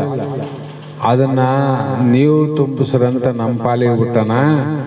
ಅದಕ್ಕೆ ಏನಾದ್ರೂ ಮಾಡಿ ಜೀವನ ಇರೋದ್ರಾಗ ಅದು ತುಂಬಿ ನೋಡ್ಬೇಕಂತ ತುಂಬಿಸ ಮಾಮಗ್ಬಿಟ್ಟಾನ ಪರಮಾತ್ಮ. ಅವನಿಗೆ ತಲೆ ಕೆಟ್ಟೋಯ್ತು. ಹೌದು, ತುಂಬಿಸ್ಯಾನ, 7 ತುಂಬಿಸೋದಾಗಿತ್ತು. ನಾನು ಹೇಳ್ತಿದ್ದಂಗೆ ಸ್ವಲ್ಪ ಅರ್ಧ ಅಂದರೆ ಇದು ಸತ್ಯನೇ ಇರ್ಬೋದು ಅಂತ ಮತ್ತೆ ಹೆಂಡತಿ ಕೇಳ್ದ, ಮತ್ತೆ ಏನು ಮಾಡಮ್ಮ ಈಗ ಅಂದ. ನಾವು ತುಂಬಿಸ್ಬೇಕ್ರಿ, ಯಾಕೆ ಮಂದಿಗೆ ಹೇಳಿದ್ರೆ ಮಂದಿ ಪಾಲಾಗ್ತದೆ. ಇದನ್ನ ಗುಪ್ತವಾಗಿ ನಾವೇನು ನೋಡಿವಿ, ನಾವೇ ತುಂಬಿಸ್ಬೇಕು, ನಾವೇ ಅನುಭವಿಸ್ಬೇಕಂತ ಮಾಡೋದು ಹೆಂಗೆ ಅಂದ. ಅವೇ ಜ್ವಾಳ ಏನು ಅಕ್ಕಿ ಏನು ತಂದು ತುಂಬ್ಸಕ ಬಂಗಾರ ಎಲ್ಲಿ ತರ್ತಿ? ಅವಾಗ ಹೇಳಿದ್ರು, ಇನ್ನೇನು ಮಾಡಮ್ಮಂದ್ರೆ ಈಗ 3-4 ಜೊತೆ ಹೊಲಿತೀವಿ ಬಟ್ಟೆ. ಇವತ್ತಿಲಿಂದ ಹಗಲ ರಾತ್ರಿ ಏನಾನ ಪ್ರಯತ್ನ ಮಾಡಿ ದಿವಸ 8 ಜೊತೆ ಹೊಲಿಬೇಕು ನೋಡ್ರಿ. 8 ಜೊತೆ ಹೊಲಿದ್ರೆ 3 ಜೊತೆ ಮನೆಗೆ ಆಗ್ತದ, 5 ಜೊತೆದು ಬಂಗಾರ ತಗೊಳ್ಳೋದು ಆಗ್ತದ. ಆಯ್ತು, ಚಲೋ, ನೀನು ಎಂಥ ಹೆಂಡತಿ ಸಿಕ್ಕಿದ್ದೀನಿ ಪಾಲಿಗೆ, ನನ್ನ ತಲೆ ಹೊಳಿಲಿಲ್ಲ. 2 ಜೊತೆ ಹೊಲಿಯವನು ಮೊದಲು, 3 ಆದ್ರೆ ಮಸ್ತ್ ಆಯ್ತು. ಈ 8 ಜೊತೆ ಹೊಲಿಬೇಕಾದ್ರೆ ಅವನಿಗೆ ಊಟ ಯಾವಾಗ ಮಾಡಬೇಕು, ನೀರು ಯಾವ ಕುಡಿಬೇಕು, ನಿದ್ದೆ ಯಾವಾಗ ಮಾಡಬೇಕು, ಇವೆಲ್ಲ ಮಾಡಿದ್ರೊಳಗೆ 15 ದಿವಸದಲ್ಲಿ ಏನಾಯ್ತಂದ್ರೆ ಅವರಿಗೆ ಅತ್ಯಂತ ದುಃಖ, ಬದುಕಕ್ಕೆ ಅಸಾಧ್ಯ ಅನ್ನುವಂಥ ರೋಗಗಳು ಕೂಡ ಅವ್ರಿಗೆ ಬಂದು ನೋಡ್ರಿ. ಬಂದು ಏನಾಯ್ತು, ತುಂಬಿಸಾಕ ಹೋಗಿ ಅವರು ತುಂಬಿಸಿದವರು ಉಳಿಲಿಲ್ಲ, ಅದು ತುಂಬಲಿಲ್ಲ. ಅದು ತುಂಬಲಿಲ್ಲ, ತುಂಬಿಸೋಕೆ ಹೋದ್ರೆ ಬದುಕರೇನು? ಅವರು ಬದುಕಲಿಲ್ಲ. ಅದಕ್ಕೆ ಮಹಾತ್ಮರು ವಿಷಮ ಸಂಸಾರ ಅಂತ ಯಾಕೆ ಹೇಳ್ಯಾರಂದ್ರೆ, ನಮ್ಮ ಪ್ರಪಂಚ ಕೂಡ ಹಿಂಗೆ ತುಂಬಿಸ್ಬೇಕಂತ ಹೋಗ್ತೀವಿ, ಅದು ಎಂದೂ ತುಂಬೋದಿಲ್ಲ. ತುಂಬಿಸೋಕೆ ಹೋದವರು ಯಾರು ಇವತ್ತಿಗೆ ಉಳಿದಿಲ್ಲ. ಎಲ್ಲರದು ಇವತ್ತು ರಾಜರಾಗಿರ್ಬೋದು, ಮಹಾರಾಜರಾಗಿರ್ಬೋದು, ಆದರೆ ಅದು ಹೇಳ್ತು, ಆ 7ನೇದು ಹೇಳ್ತು ನೋಡು, ಅನುಭವಿಸ್ಲಿ ಅಂತ ನಾನು ಬಂದರೆ ತುಂಬಿಸೋಕೆ ಹೋಗಿ ಇವ್ರು ಸತ್ರಲ್ಲ ಅಂತ ನಗುತ್ತಂತ. ನನ್ನ ಬಳಕೆ ಮಾಡಿ ಅನುಭವಿಸಲಿ, ಆರಾಮಿರಲಿ, ಇದ್ದುದು ನೋಡಿ ಅಂತ ನಾನು ಇಲ್ಲಿ ಬಂದರೆ ಇವರು ನನ್ನನ್ನು ತುಂಬಿಸೋಕೆ ಹೋಗಿ ಮತ್ತಿಷ್ಟು ದುಃಖ ಪಟ್ಟರಲ್ಲ. ಇವ್ರು ಏನು ನೆನಬೇಕು ಅಂದರೆ ಅಜ್ಞಾನಿಗಳು ಅಂದ್ರೆ ಅರ್ಥಾತ್ ಗೂಗಿಗಳು ಅಂತ ಲೆಕ್ಕ.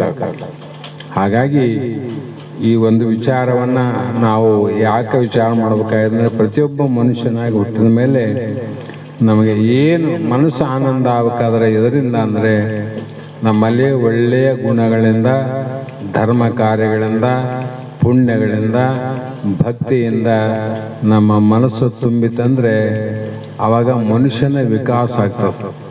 ಮನುಷ್ಯ ಎದರಿಂದ ದೊಡ್ಡವನಾಗ್ತಾನ? ಮನಸ್ಸಿನಿಂದ ದೊಡ್ಡವನಾಗಬೇಕು. ವಯಸ್ಸಿನಿಂದ ದೊಡ್ಡವನಾದ ಲೆಕ್ಕಕ್ಕಿಲ್ಲ, ಗೂಗಿನೂ ದೊಡ್ಡ ವಯಸ್ಸಿನಿಂದ. ಮಹಾತ್ಮರು ಎದರಿಂದ ಅವ್ರು ದೊಡ್ಡವರಾಗ್ಯಾರ?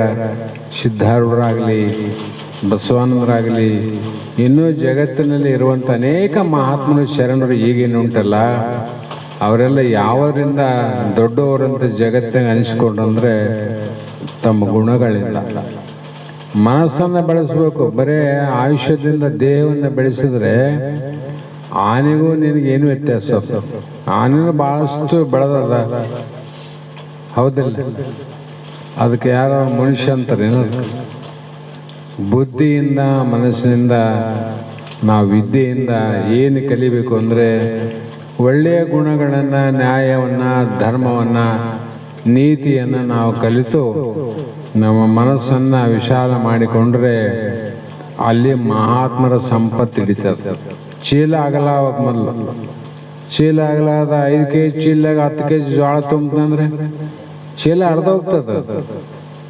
5 kg ಅಂದರೆ 4 kg ವಾಜಿ ಮೇಲೆ, ಇನ್ನೊಂದು 1 kg ಹಂಗೆ ಇರ್ಬೇಕಿಲ್ಲ, ಅರ್ಧೋಗ್ತದೆ. ಮತ್ತು ನಮ್ಮ ಮನಸ್ಸು ಹೇಗದ ವಿಕಾಸ ಆಗ್ಬೇಕು. ಆ ವಿಕಾಸ ಆದಾಗ ಮಹಾತ್ಮರ ಮಾತುಗಳನ್ನು, ಮಹಾತ್ಮರ ವಾಕ್ಯಗಳನ್ನು ತುಂಬಿಸಕ್ಕೆ ಬರ್ತದೆ. ಮಹಾತ್ಮರ ಸದ್ಗುಣಗಳನ್ನು ನಾವು ಉಳಿಸೋಕೆ ಬರ್ತದೆ. ಆ ಗುಣಗಳನ್ನು ಬೆಳೆಸಬೇಕು. ಬೆಳೆಸಿ ಮತ್ತು ಜಗತ್ತಿನಲ್ಲಿ ಬೆಳೆಸಿ ನಾವೆಲ್ಲರೂ ಏನಾಗಬೇಕಾಗಿದೆ ಅಂದರೆ ಜಂತುನಾಂ ನರಜನ್ಮ ದುರ್ಲಭ. ಬರಲಾರ್ದ ಮಾನವರಾಗಿ ಹುಟ್ಟಿವಿ. ನಾವೇನು ಬಿಟ್ರಪ್ಪ, ಸತ್ರ ಏನಾಗ್ತದ, ಎಂದಾದ್ರೂ ಒಂದು ದಿವಸ ಆಗೋದು ಎಲ್ಲರಿಗೂ ಗೊತ್ತದ. ಅಲ್ಲಿ ಪಾಪಾನುಗುಣದಿಂದ ಗಿಡ ಮರ ಕ್ರಿಮಿಯಾಗಂತ ಬರೋದಲ್ಲ, ಅದನ್ನು ನೋಡಿದ್ದೆ ನೀನು? ಅದನ್ನು ನೋಡಿಲ್ಲ. ಸತ್ರ ಏನಾಗ್ತದವ ಎಲ್ಲರೂ ಎಂದಾನೊಂದು ದಿವಸ ಆಗೋದಲ್ಲ. ಹೌದು, ಸತ್ತ ಮೇಲೆ ನೀನು ಈ ಜನ್ಮದಲ್ಲಿ ಏನು ಮಾಡಿದ್ದಿ, ಅದರಿಂದ ಮುಂದೆ ಏನೇನಾಗಿ ಹುಟ್ಟುತ್ತಿದ್ದಿ ಅನ್ನೋದು ತಿಳಿಬೇಕಾದ್ರೆ ಸದ್ಗುರುನಾಥನ ಪಂಚಾಂಗ ಕೇಳಿ. ನೀನು ಈ ಗಿಳಿ ಪಂಚಾಂಗ ಕೇಳಿದ್ರೆ, ಆ ಜ್ಯೋತಿಷ್ಯನ ಕೇಳಿದ್ರೆ, ಅದು ನಿನ್ನ ಮನೆ ಬಿಡೋದ ಹೇಳ್ತಾರೆ ವಿನ, ಮನೆಗೆ ಬೇರೆ ಹಚ್ಚೋದ ಹೇಳ್ತಾರೆ ವಿನ, ಆದರೆ ಮನೆ ಶಾಂತಿ ಮಾಡಂಗಿಲ್ಲ ಅವರು. ಆ ಮನೆ ಶಾಂತಿ ಆಗ್ಬೇಕಾದ್ರೆ ಮನೆಯಾಗಿದ್ದವರು ಮನಸ್ಸು ಶಾಂತಿ ಆಗ್ಬೇಕಾಗುತ್ತೆ. ಹಾಗಾಗಿ ನಾವು ನೀವೆಲ್ಲರೂ ಕೂಡ ಇವತ್ತಿನ ಗುರು ಪೂರ್ಣಿಮಾ ಕಾರ್ಯದಲ್ಲಿ ಎಲ್ಲರೂ ತಾವು ಭಾಗಿಗಳಾಗಿದ್ದೀರಿ.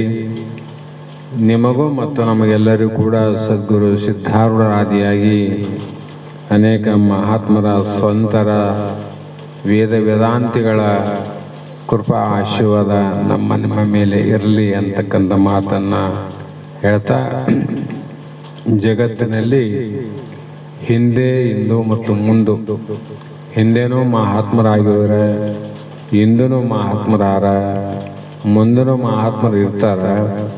ಅವರೆಲ್ಲರಿಗೂ ಕೂಡ ಅವರೆಲ್ಲರೂ ಪೂರ್ಣ ಸ್ವರೂಪ ಪರಮಾತ್ಮ ಸ್ವರೂಪರೇ, ಬ್ರಹ್ಮ ಸ್ವರೂಪರೇ. ಅಂಥವರೆಲ್ಲರಿಗೂ ಕೂಡ ನಾವು ಇವತ್ತಿನ ದಿನ ಶಿರಸಾಷ್ಟಾಂಗ ಸಹಿತವಾಗಿ ಅನೇಕ ದೀರ್ಘದಂಡ ಪ್ರಣಾಮಗಳನ್ನು ಸಮರ್ಪಿಸುತ್ತಾ ಇವತ್ತಿನ ಕಾರ್ಯವನ್ನು ಮಂಗಲಗೊಳಿಸಲು ಮುಂದಿನ ಕಾರ್ಯವನ್ನು ಪ್ರಾರಂಭ ಮಾಡಿ.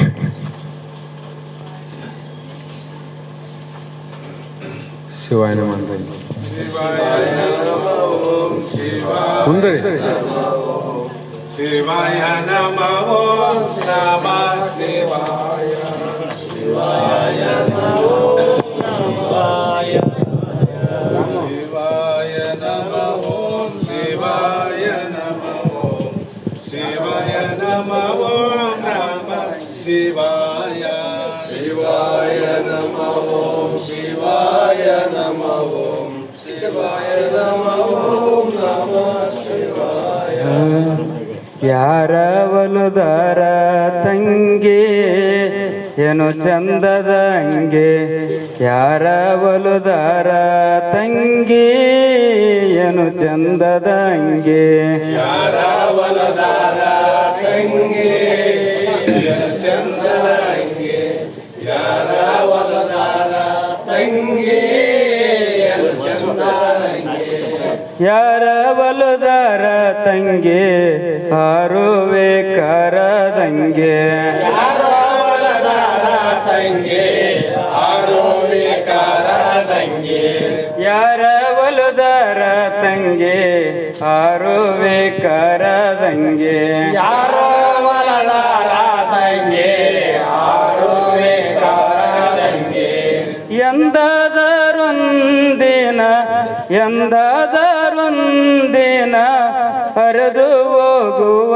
ಹಂಗೆ, ಯಾರ ಒಲುದಾರ ತಂಗಿ ಏನು ಚಂದದ ಅಂಗೆ, ಯಾರ ಒಲುದಾರ ತಂಗಿ ಏನು ಚಂದದ ಅಂಗೆ, ಪಂಚವರ್ಣದ ಹಂಗೆ ಹಂಚಿಕಲಿಂದ ಒಲುದನ ತಂಗೆ, ಪಂಚವರ್ಣದ ಅಂಗೆ ಹಂಚಿಕಲಿಂದ ಒಲುದನ ತಂಗೆ, ಪಂಚವರ್ಣದ ಹಂಗೆ ಹಂಚಿಕಲಿಂದ ಒಲುದನ ತಂಗೆ, ಪಂಚವರ್ಣದ ಅಂಗೆ ಹಂಚಿಕಲಿಂದ ಒಲುದನ ತಂಗೆ, ಸಂಚಿತದಿಂದ ಬಂದದ ಹಂಗೆ ಸಂಚಿತದಿಂದ ಬಂದದ ಹಂಗೆ ವಂಚನದಿಂದ ಹರಿದದ ತಂಗಿ, ಯಾರ ಒಲುದಾರ ತಂಗಿ ಏನು ಚಂದದ ಅಂಗೆ, ಯಾರ ಒಲುದಾರ ತಂಗಿ ಏನು ಚಂದದ ಅಂಗೆ,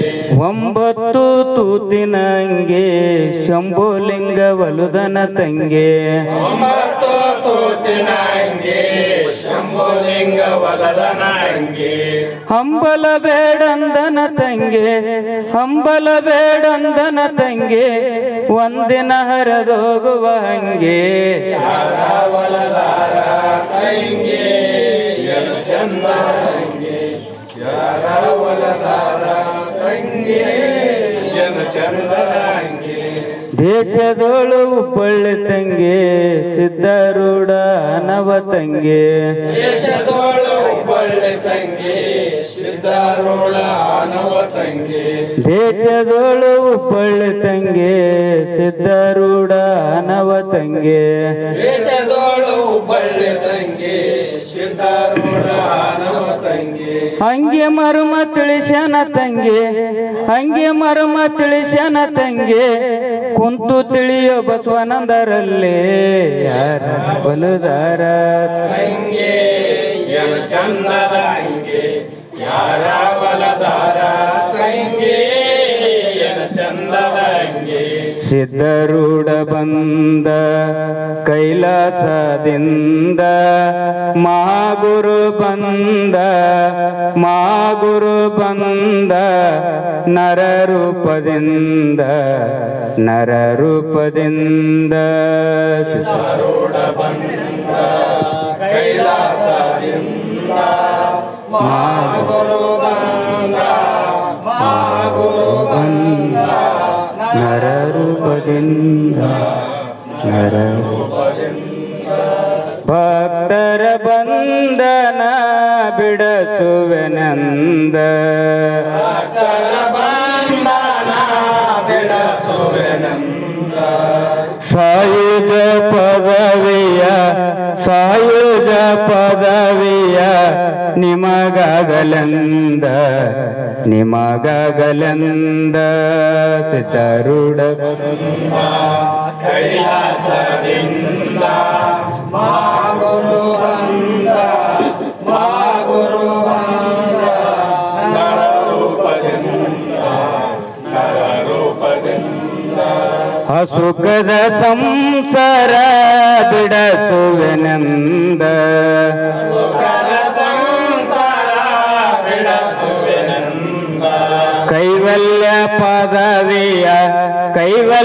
ಪದವಿಯ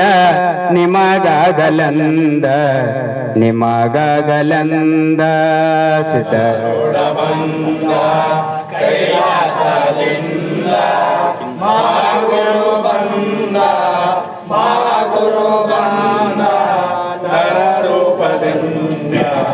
ನರರೂಪದಿಂದ ಸ್ಥಿರವಾದವೋ ಬಳ್ಳೆ ಮಠ ಬಾಳ ಚಂದ ಸ್ಥಿರವಾದವೋ ಬಳ್ಳೆ ಮಠ ಬಾಳ ಚಂದ ಹಾರೂಢ ಜಾತ್ರೆಯೋ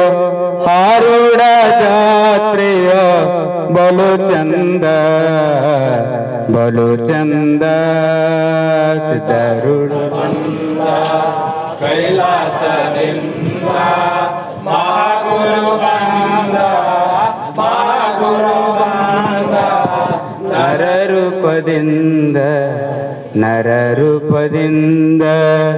ನರರೂಪದಿಂದ ಶಿವಾಯ ನಮಃ ಓಂ ಶಿವಾಯ ನಮಃ ಓಂ ಎನ್ನ ಪಾವನ ಮಾಡಿ ಸಲವಿದ ಸದ್ಗುರುರಾಯ ಕುನ್ನಿ ನಾನು ಸಾಧು ಕುನ್ನಿ ನಾನು ಪಾವನ ಮಾಡಿ ಸಲಾವಿದ ಸದ್ಗುರುರಾಯ ಕುನ್ನಿ ನಾನು ಪುಣ್ಯನ ಮನ್ನಿಸೆ ಕರುದನ್ನ ಬಾಲರಸೆ ಸಲವೇದ ಶೇಖರನ್ನ ಸಲವೇದ ತನ್ನ ಪಾದೋದಕ ಪ್ರಸಾದ ಕೊಟ್ಟು ಪಾದೋದಕ ಪ್ರಸಾದ ಕೊಟ್ಟು ಉನ್ನಂತ ಸಾವು ಎನ್ನ ಮೇಲಿಟ್ಟು ನನಗೆ ಬೋಧವ ಪೇಳೆ ಕಡಿಗಾಣಿಸಿದನಲ್ಲ ಕುನ್ನಿ ನಾನು ಸಾಧು ಪುಣ್ಯನ ಎನ್ನ ಪಾವನ ಮಾಡಿ ಸಲವಿದ ಸದ್ಗುರುರಾಯ ಪುಣ್ಯನಾನು ಸಾಧು ಪುಣ್ಯನಾನು ಹಾರನ್ನು ಅಳಸಿದ ಮೂರನ್ನು ತಿಳಸಿದ ಅರನ್ನು ಅಳಸಿದ ಮೂರನ್ನು ತಿಳಿಸಿದ ಬೇರೆ ವೇಳೆಂಟನ್ನು ಪರಿಹರಿಸಿದನೋ ಏಳೆಂಟನ್ನು ಪರಿಹರಿಸಿದನು ಪರಕ ಬ್ರಹ್ಮವೋ ನೀನೆ ಎಂಬುವುದನ್ನು ಮೀರಿದು ಮನೆಯೋಳು ಕರುಣಿಸಿದ ನಮ್ಮ ಕುನ್ನಿ ನಾನು ಸಾಧು ಕುನ್ನಿ ನಾನು ಎಲ್ಲ ಪಾವನ ಮಾಡಿ ಸಲವಿದ ಸದ್ಗುರುರಾಯ ಪುಣ್ಯನಾನು ಸಾಧು ಪುಣ್ಯನಾನು ತತ್ವವು ತಿಳಿಸ್ಯಾನ ಸತ್ಸಂಗ ಮಾಡ್ಯಾನ ತಿಳಿಸನ ಸತ್ಸಂಗ ಮಾಡ್ಯಾನ ನಿತ್ಯ ನಿರ್ಮಲ ಜ್ಯೋತಿ ನೀನೆಂದು ತಿಳಿಸಿದ ನಿರ್ಮಲ ಜ್ಯೋತಿ ನೀನೆಂದು ತಿಳಿಸಿದ ನಿತ್ಯ ನಿರ್ಮಲ ಜ್ಯೋತಿ ನೀನೆಂದು ತಿಳಿಸಿದ ನಿರ್ಮಲ ಜ್ಯೋತಿ ನೀನೆಂದು ತಿಳಿಸಿದ ಭಕ್ತ ವತ್ಸಲನೆಂಬ ಬಿರುದುಂಟು ಮಾಡಿದ ಮುಕ್ತಿಗಾಯಕ ನಮ್ಮ ಕೂಡಲೂರೀಶನ ಕುನ್ನಿ ನಾನು ಸಾಧು ಕುನ್ನಿ ನಾನು ಎಲ್ಲ ಪಾವನ ಮಾಡಿ ಸಲವಿದ ಸದ್ಗುರುರಾಯ ಪುಣ್ಯನಾನು ಸಾಧು ಪುಣ್ಯನಾನು ಶಿವಾಯ ತಿರುಗಿ ಇಲ್ಲಿಗೆ ಬಂದಾನೋ ಬಸವಾನಂದ ಇಲ್ಲಿಗೆ ಬಂದಾನೋ ಗಟ್ಟಾಗಿ ನಿರ್ಮಾಣಿ ಒಳಗ ಮೆಟ್ಟ ಮಾಡ್ಯಾನೋ ಗಟ್ಟಾಗಿ ನಿರ್ಮಾಣಿ ಒಳಗ ಮೆಟ್ಟ ಮಾಡ್ಯಾನೋ ವಕ್ರಾಣಿ ಗ್ರಾಮದೊಳಗ ಬಸವಾನಂದ ಹುಟ್ಟಿ ಬಂದಾನೋ ಬಸವಾನಂದ ಹುಟ್ಟಿ ಬಂದಾನೋ ದೇಹದ ಮೋಹವನ್ನು ತೊರೆದು ಬಿಟ್ಟನೋ ದೇಹದ ಮೋಹವನ್ನು ತೊರೆದು ಬಿಟ್ಟನೋ ಹುಬ್ಬಳ್ಳಿ ಪೂರದೊಳಗ ಶಿವಪುತ್ರ ಸ್ವಾಮಿನೋ ಬಸವಾನಂದನ ಶಿವಪುತ್ರ ಸ್ವಾಮಿನೋ 12 ವರ್ಷ ಗುರು ಸೇವೆಯ ಮಾಡಿ ಶಿಷ್ಯನಾಗ್ಯಾನೋ 12 ವರ್ಷ ಗುರು ಸೇವೆಯ ಮಾಡಿ ಶಿಷ್ಯನಾಗ್ಯಾನೋ ನುಡಿದಂತೆ ನಡೆದಾನೋ ಸದ್ಗುರು ಬಸವಾನಂದನೋ ನುಡಿದಂತೆ ನಡೆದಾನೋ ಸದ್ಗುರು ಬಸವಾನಂದನೋ ಊರವ ತಿರುಗಿ ಇಲ್ಲಿಗೆ ಬಂದಾನೋ ಬಸವಾನಂದ ಇಲ್ಲಿಗೆ ಬಂದಾನೋ ಗಟ್ಟಾಗಿ ನಿರ್ಮಾಣಿ ಒಳಗ ಮೆಟ್ಟ ಮಾಡ್ಯಾನೋ ಗಟ್ಟಾಗಿ ನಿರ್ಮಾಣಿ ಒಳಗ ಮೆಟ್ಟ ಮಾಡ್ಯಾನೋ ಕೆಮಲಾಪುರ ಗ್ರಾಮದೊಳಗ 25 ವರ್ಷ ಶಾಸ್ತ್ರವು ಹೇಳಾನೋ ಬಸವಾನಂದ ಶಾಸ್ತ್ರವು ಹೇಳಾನೋ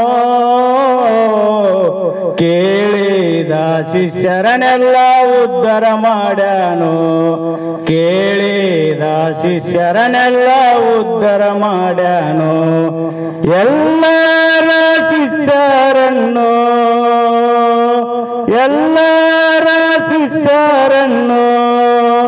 ಅಭಿನವ ನಿಜ ಗುಣರ ಪಾದಕಾರ್ತಾನೋ ಅಭಿನವ ನಿಜ ಗುಣರ ಪಾದಕಾರ್ತಾನೋ ಹಂ ಬ್ರಹ್ಮಾಸ್ಮಿ ಎಂದು ದೇಹ ಬಿಟ್ಟಾನೋ ಹಂ ಬ್ರಹ್ಮಾಸ್ಮಿ ಎಂದು ದೇಹ ಬಿಟ್ಟಾನೋ ಶ್ರೀ ಗುರು ಸದ್ಗುರು ಶ್ರೀ ಗುರು ಸದ್ಗುರು ಶಿವಪುತ್ರ ಸ್ವಾಮಿನೋ ಬಸವಾನಂದನ ಶಿವಪುತ್ರ ಸ್ವಾಮಿನೋ ಗುರು ಬಸವಾನಂದ ನಾಮವರ್ಪ್ಯಾನೋ ಸದ್ಗುರು ಬಸವಾನಂದ ನಾಮವರ್ಪ್ಯಾನೋ ಊರವ ತಿರುಗಿ ಇಲ್ಲಿಗೆ ಬಂದಾನೋ ಬಸವಾನಂದ ಇಲ್ಲಿಗೆ ಬಂದಾನೋ ಗಟ್ಟಾಗಿ ನಿರ್ಮಾಣಿ ಒಳಗ ಮೆಟ್ಟ ಮಾಡ್ಯಾನೋ ಗಟ್ಟಾಗಿ ನಿರ್ಮಾಣಿ ಒಳಗ ಮೆಟ್ಟ ಮಾಡ್ಯಾನೋ ಶಿವಾಯ ನಮಃ ಶಿವಾಯ ನಮಃ ಶಿವಾಯ ನಮಃ ಶಿವಾಯ ನಮಃ ಶಿವಾಯ ನಮಃ ಶಿವಾಯ ನಮಃ ಶಕ್ತಿಯನ್ನು ಬೆಳಗುವೆನು ಸಿದ್ಧಾರೂಢಗೆ ದರೆಯ ಜನರ ದುಃಖವ ಕಳೆವ ಶಿವನ ರೂಪಗೆ ಜನರ ದುಃಖವ ಕಳೆವ ಶಿವನ ರೂಪಗೆ ಆರತಿಯನ್ನು ಬೆಳಗುವೆನು ಸಿದ್ಧಾರೂಢಗೆ ದರೆಯ ಜನರ ದುಃಖವ ಕಳೆವ ಶಿವನ ರೂಪಗೆ ದರೆಯ ಜನರ ದುಃಖವ ಕಳೆವ ಶಿವನ ರೂಪಗೆ ಮೂರು ಜೀವಿಗಳಿಗೆ ಸಾಕ್ಷಿ ಆದ ದೇವಗೆ ಮೂರು ಜೀವಿಗಳಿಗೆ ಸಾಕ್ಷಿ ಆದ ದೇವಗೆ ಆರು ಮತದ ಮರ್ಮ ಅರಿತ ನಿಗಮಾನಿಷ್ಠಗೆ ಆರತಿಯನ್ನು ಬೆಳಗುವೆನು ಸಿದ್ಧಾರೂಢಗೆ ದರೆಯ ಜನರ ದುಃಖವ ಕಳೆವ ಶಿವನ ರೂಪಗೆ ದರೆಯ ಜನರ ದುಃಖವ ಕಳೆವ ಶಿವನ ರೂಪಗೆ ಪಂಚಕ ಜನರು ಬೆಂಕಿ ಇಡಲು ಸಹಿಸಿದ ದೇವಗೆ ಪಂಚಕ ಜನರು ಬೆಂಕಿಡಲು ಸಹಿಸಿದ ದೇವಗೆ ಪಂಚಾಕ್ಷರಿಯ ಮಂತ್ರವನ್ನು ಅರುಹಿದ ದೇವಗೆ ಆರತಿಯನ್ನು ಬೆಳಗುವೇನು ಸಿದ್ಧಾರೂಢಗೆ ದರಿಯ ಜನರ ದುಃಖವ ಕಳೆವ ಶಿವನ ರೂಪಗೆ ದರಿಯ ಜನರ ದುಃಖವ ಕಳೆವ ಶಿವನ ರೂಪಗೆ ಪಂಚಕೋಶ ಪಂಚಪಾಶಗಳ ಹರಸಿದ ದೇವಗೆ ಪಂಚಕೋಶ ಪಂಚಪಾಶಗಳ ಹರಿಸಿದ ದೇವಗೆ ಸಂಚಿತಾದಿ ಕರ್ಮವನ್ನು ದಹಿಸಿದ ದೇವಗೆ ಆರತಿಯನ್ನು ಬೆಳಗುವೇನು ಸಿದ್ಧಾರೂಢಗೆ ದರೆಯ ಜನರ ದುಃಖವ ಕಳೆದ ಶಿವನ ರೂಪಗೆ ದರೆಯ ಜನರ ದುಃಖವ ಕಳೆದ ಶಿವನ ರೂಪಗೆ ಹರೋಂ ಚೈತನ್ಯಂ ಶಾಶ್ವತಂ ಶಾಂತಂ ಮಾತೀತಂ ನಿರಂಜನಂ ನಾದ ಬಿಂದು ಕಲಾತೀತಂ ತಸ್ಮೈ ಶ್ರೀ ಗುರವೇ ನಮಃ ಶ್ರೀಮದ್ ಜಗದ್ಗುರು ಸಿದ್ಧಾರೂಢ ಸ್ವಾಮಿ ಮಹಾರಾಜ್ ಕಿ ಜೈ ಶ್ರೀ ಸದ್ಗುರು ಶಿವಪುತ್ರ ಸ್ವಾಮಿ ಮಹಾರಾಜ್ ಕಿ ಜೈ ಶ್ರೀ ಸದ್ಗುರು ಬಸವಾನಂದ ಸ್ವಾಮಿ ಮಹಾರಾಜ್ ಕಿ ಜೈ ಶ್ರೀ ಸದ್ಗುರು ಅಭಿನಂದ ಮಹಾರಾಜ್ ಕಿ ಜೈ ಸಕಲ ಸಾಧು ಸಂತರಾಜ್ ಕಿ ಜೈ. ಜಯ ಮಂಗಲಂ ಜಯ ನಮಃ ಪಾರ್ವತಿ ಶಿವನ ಮಹಾದೇವ.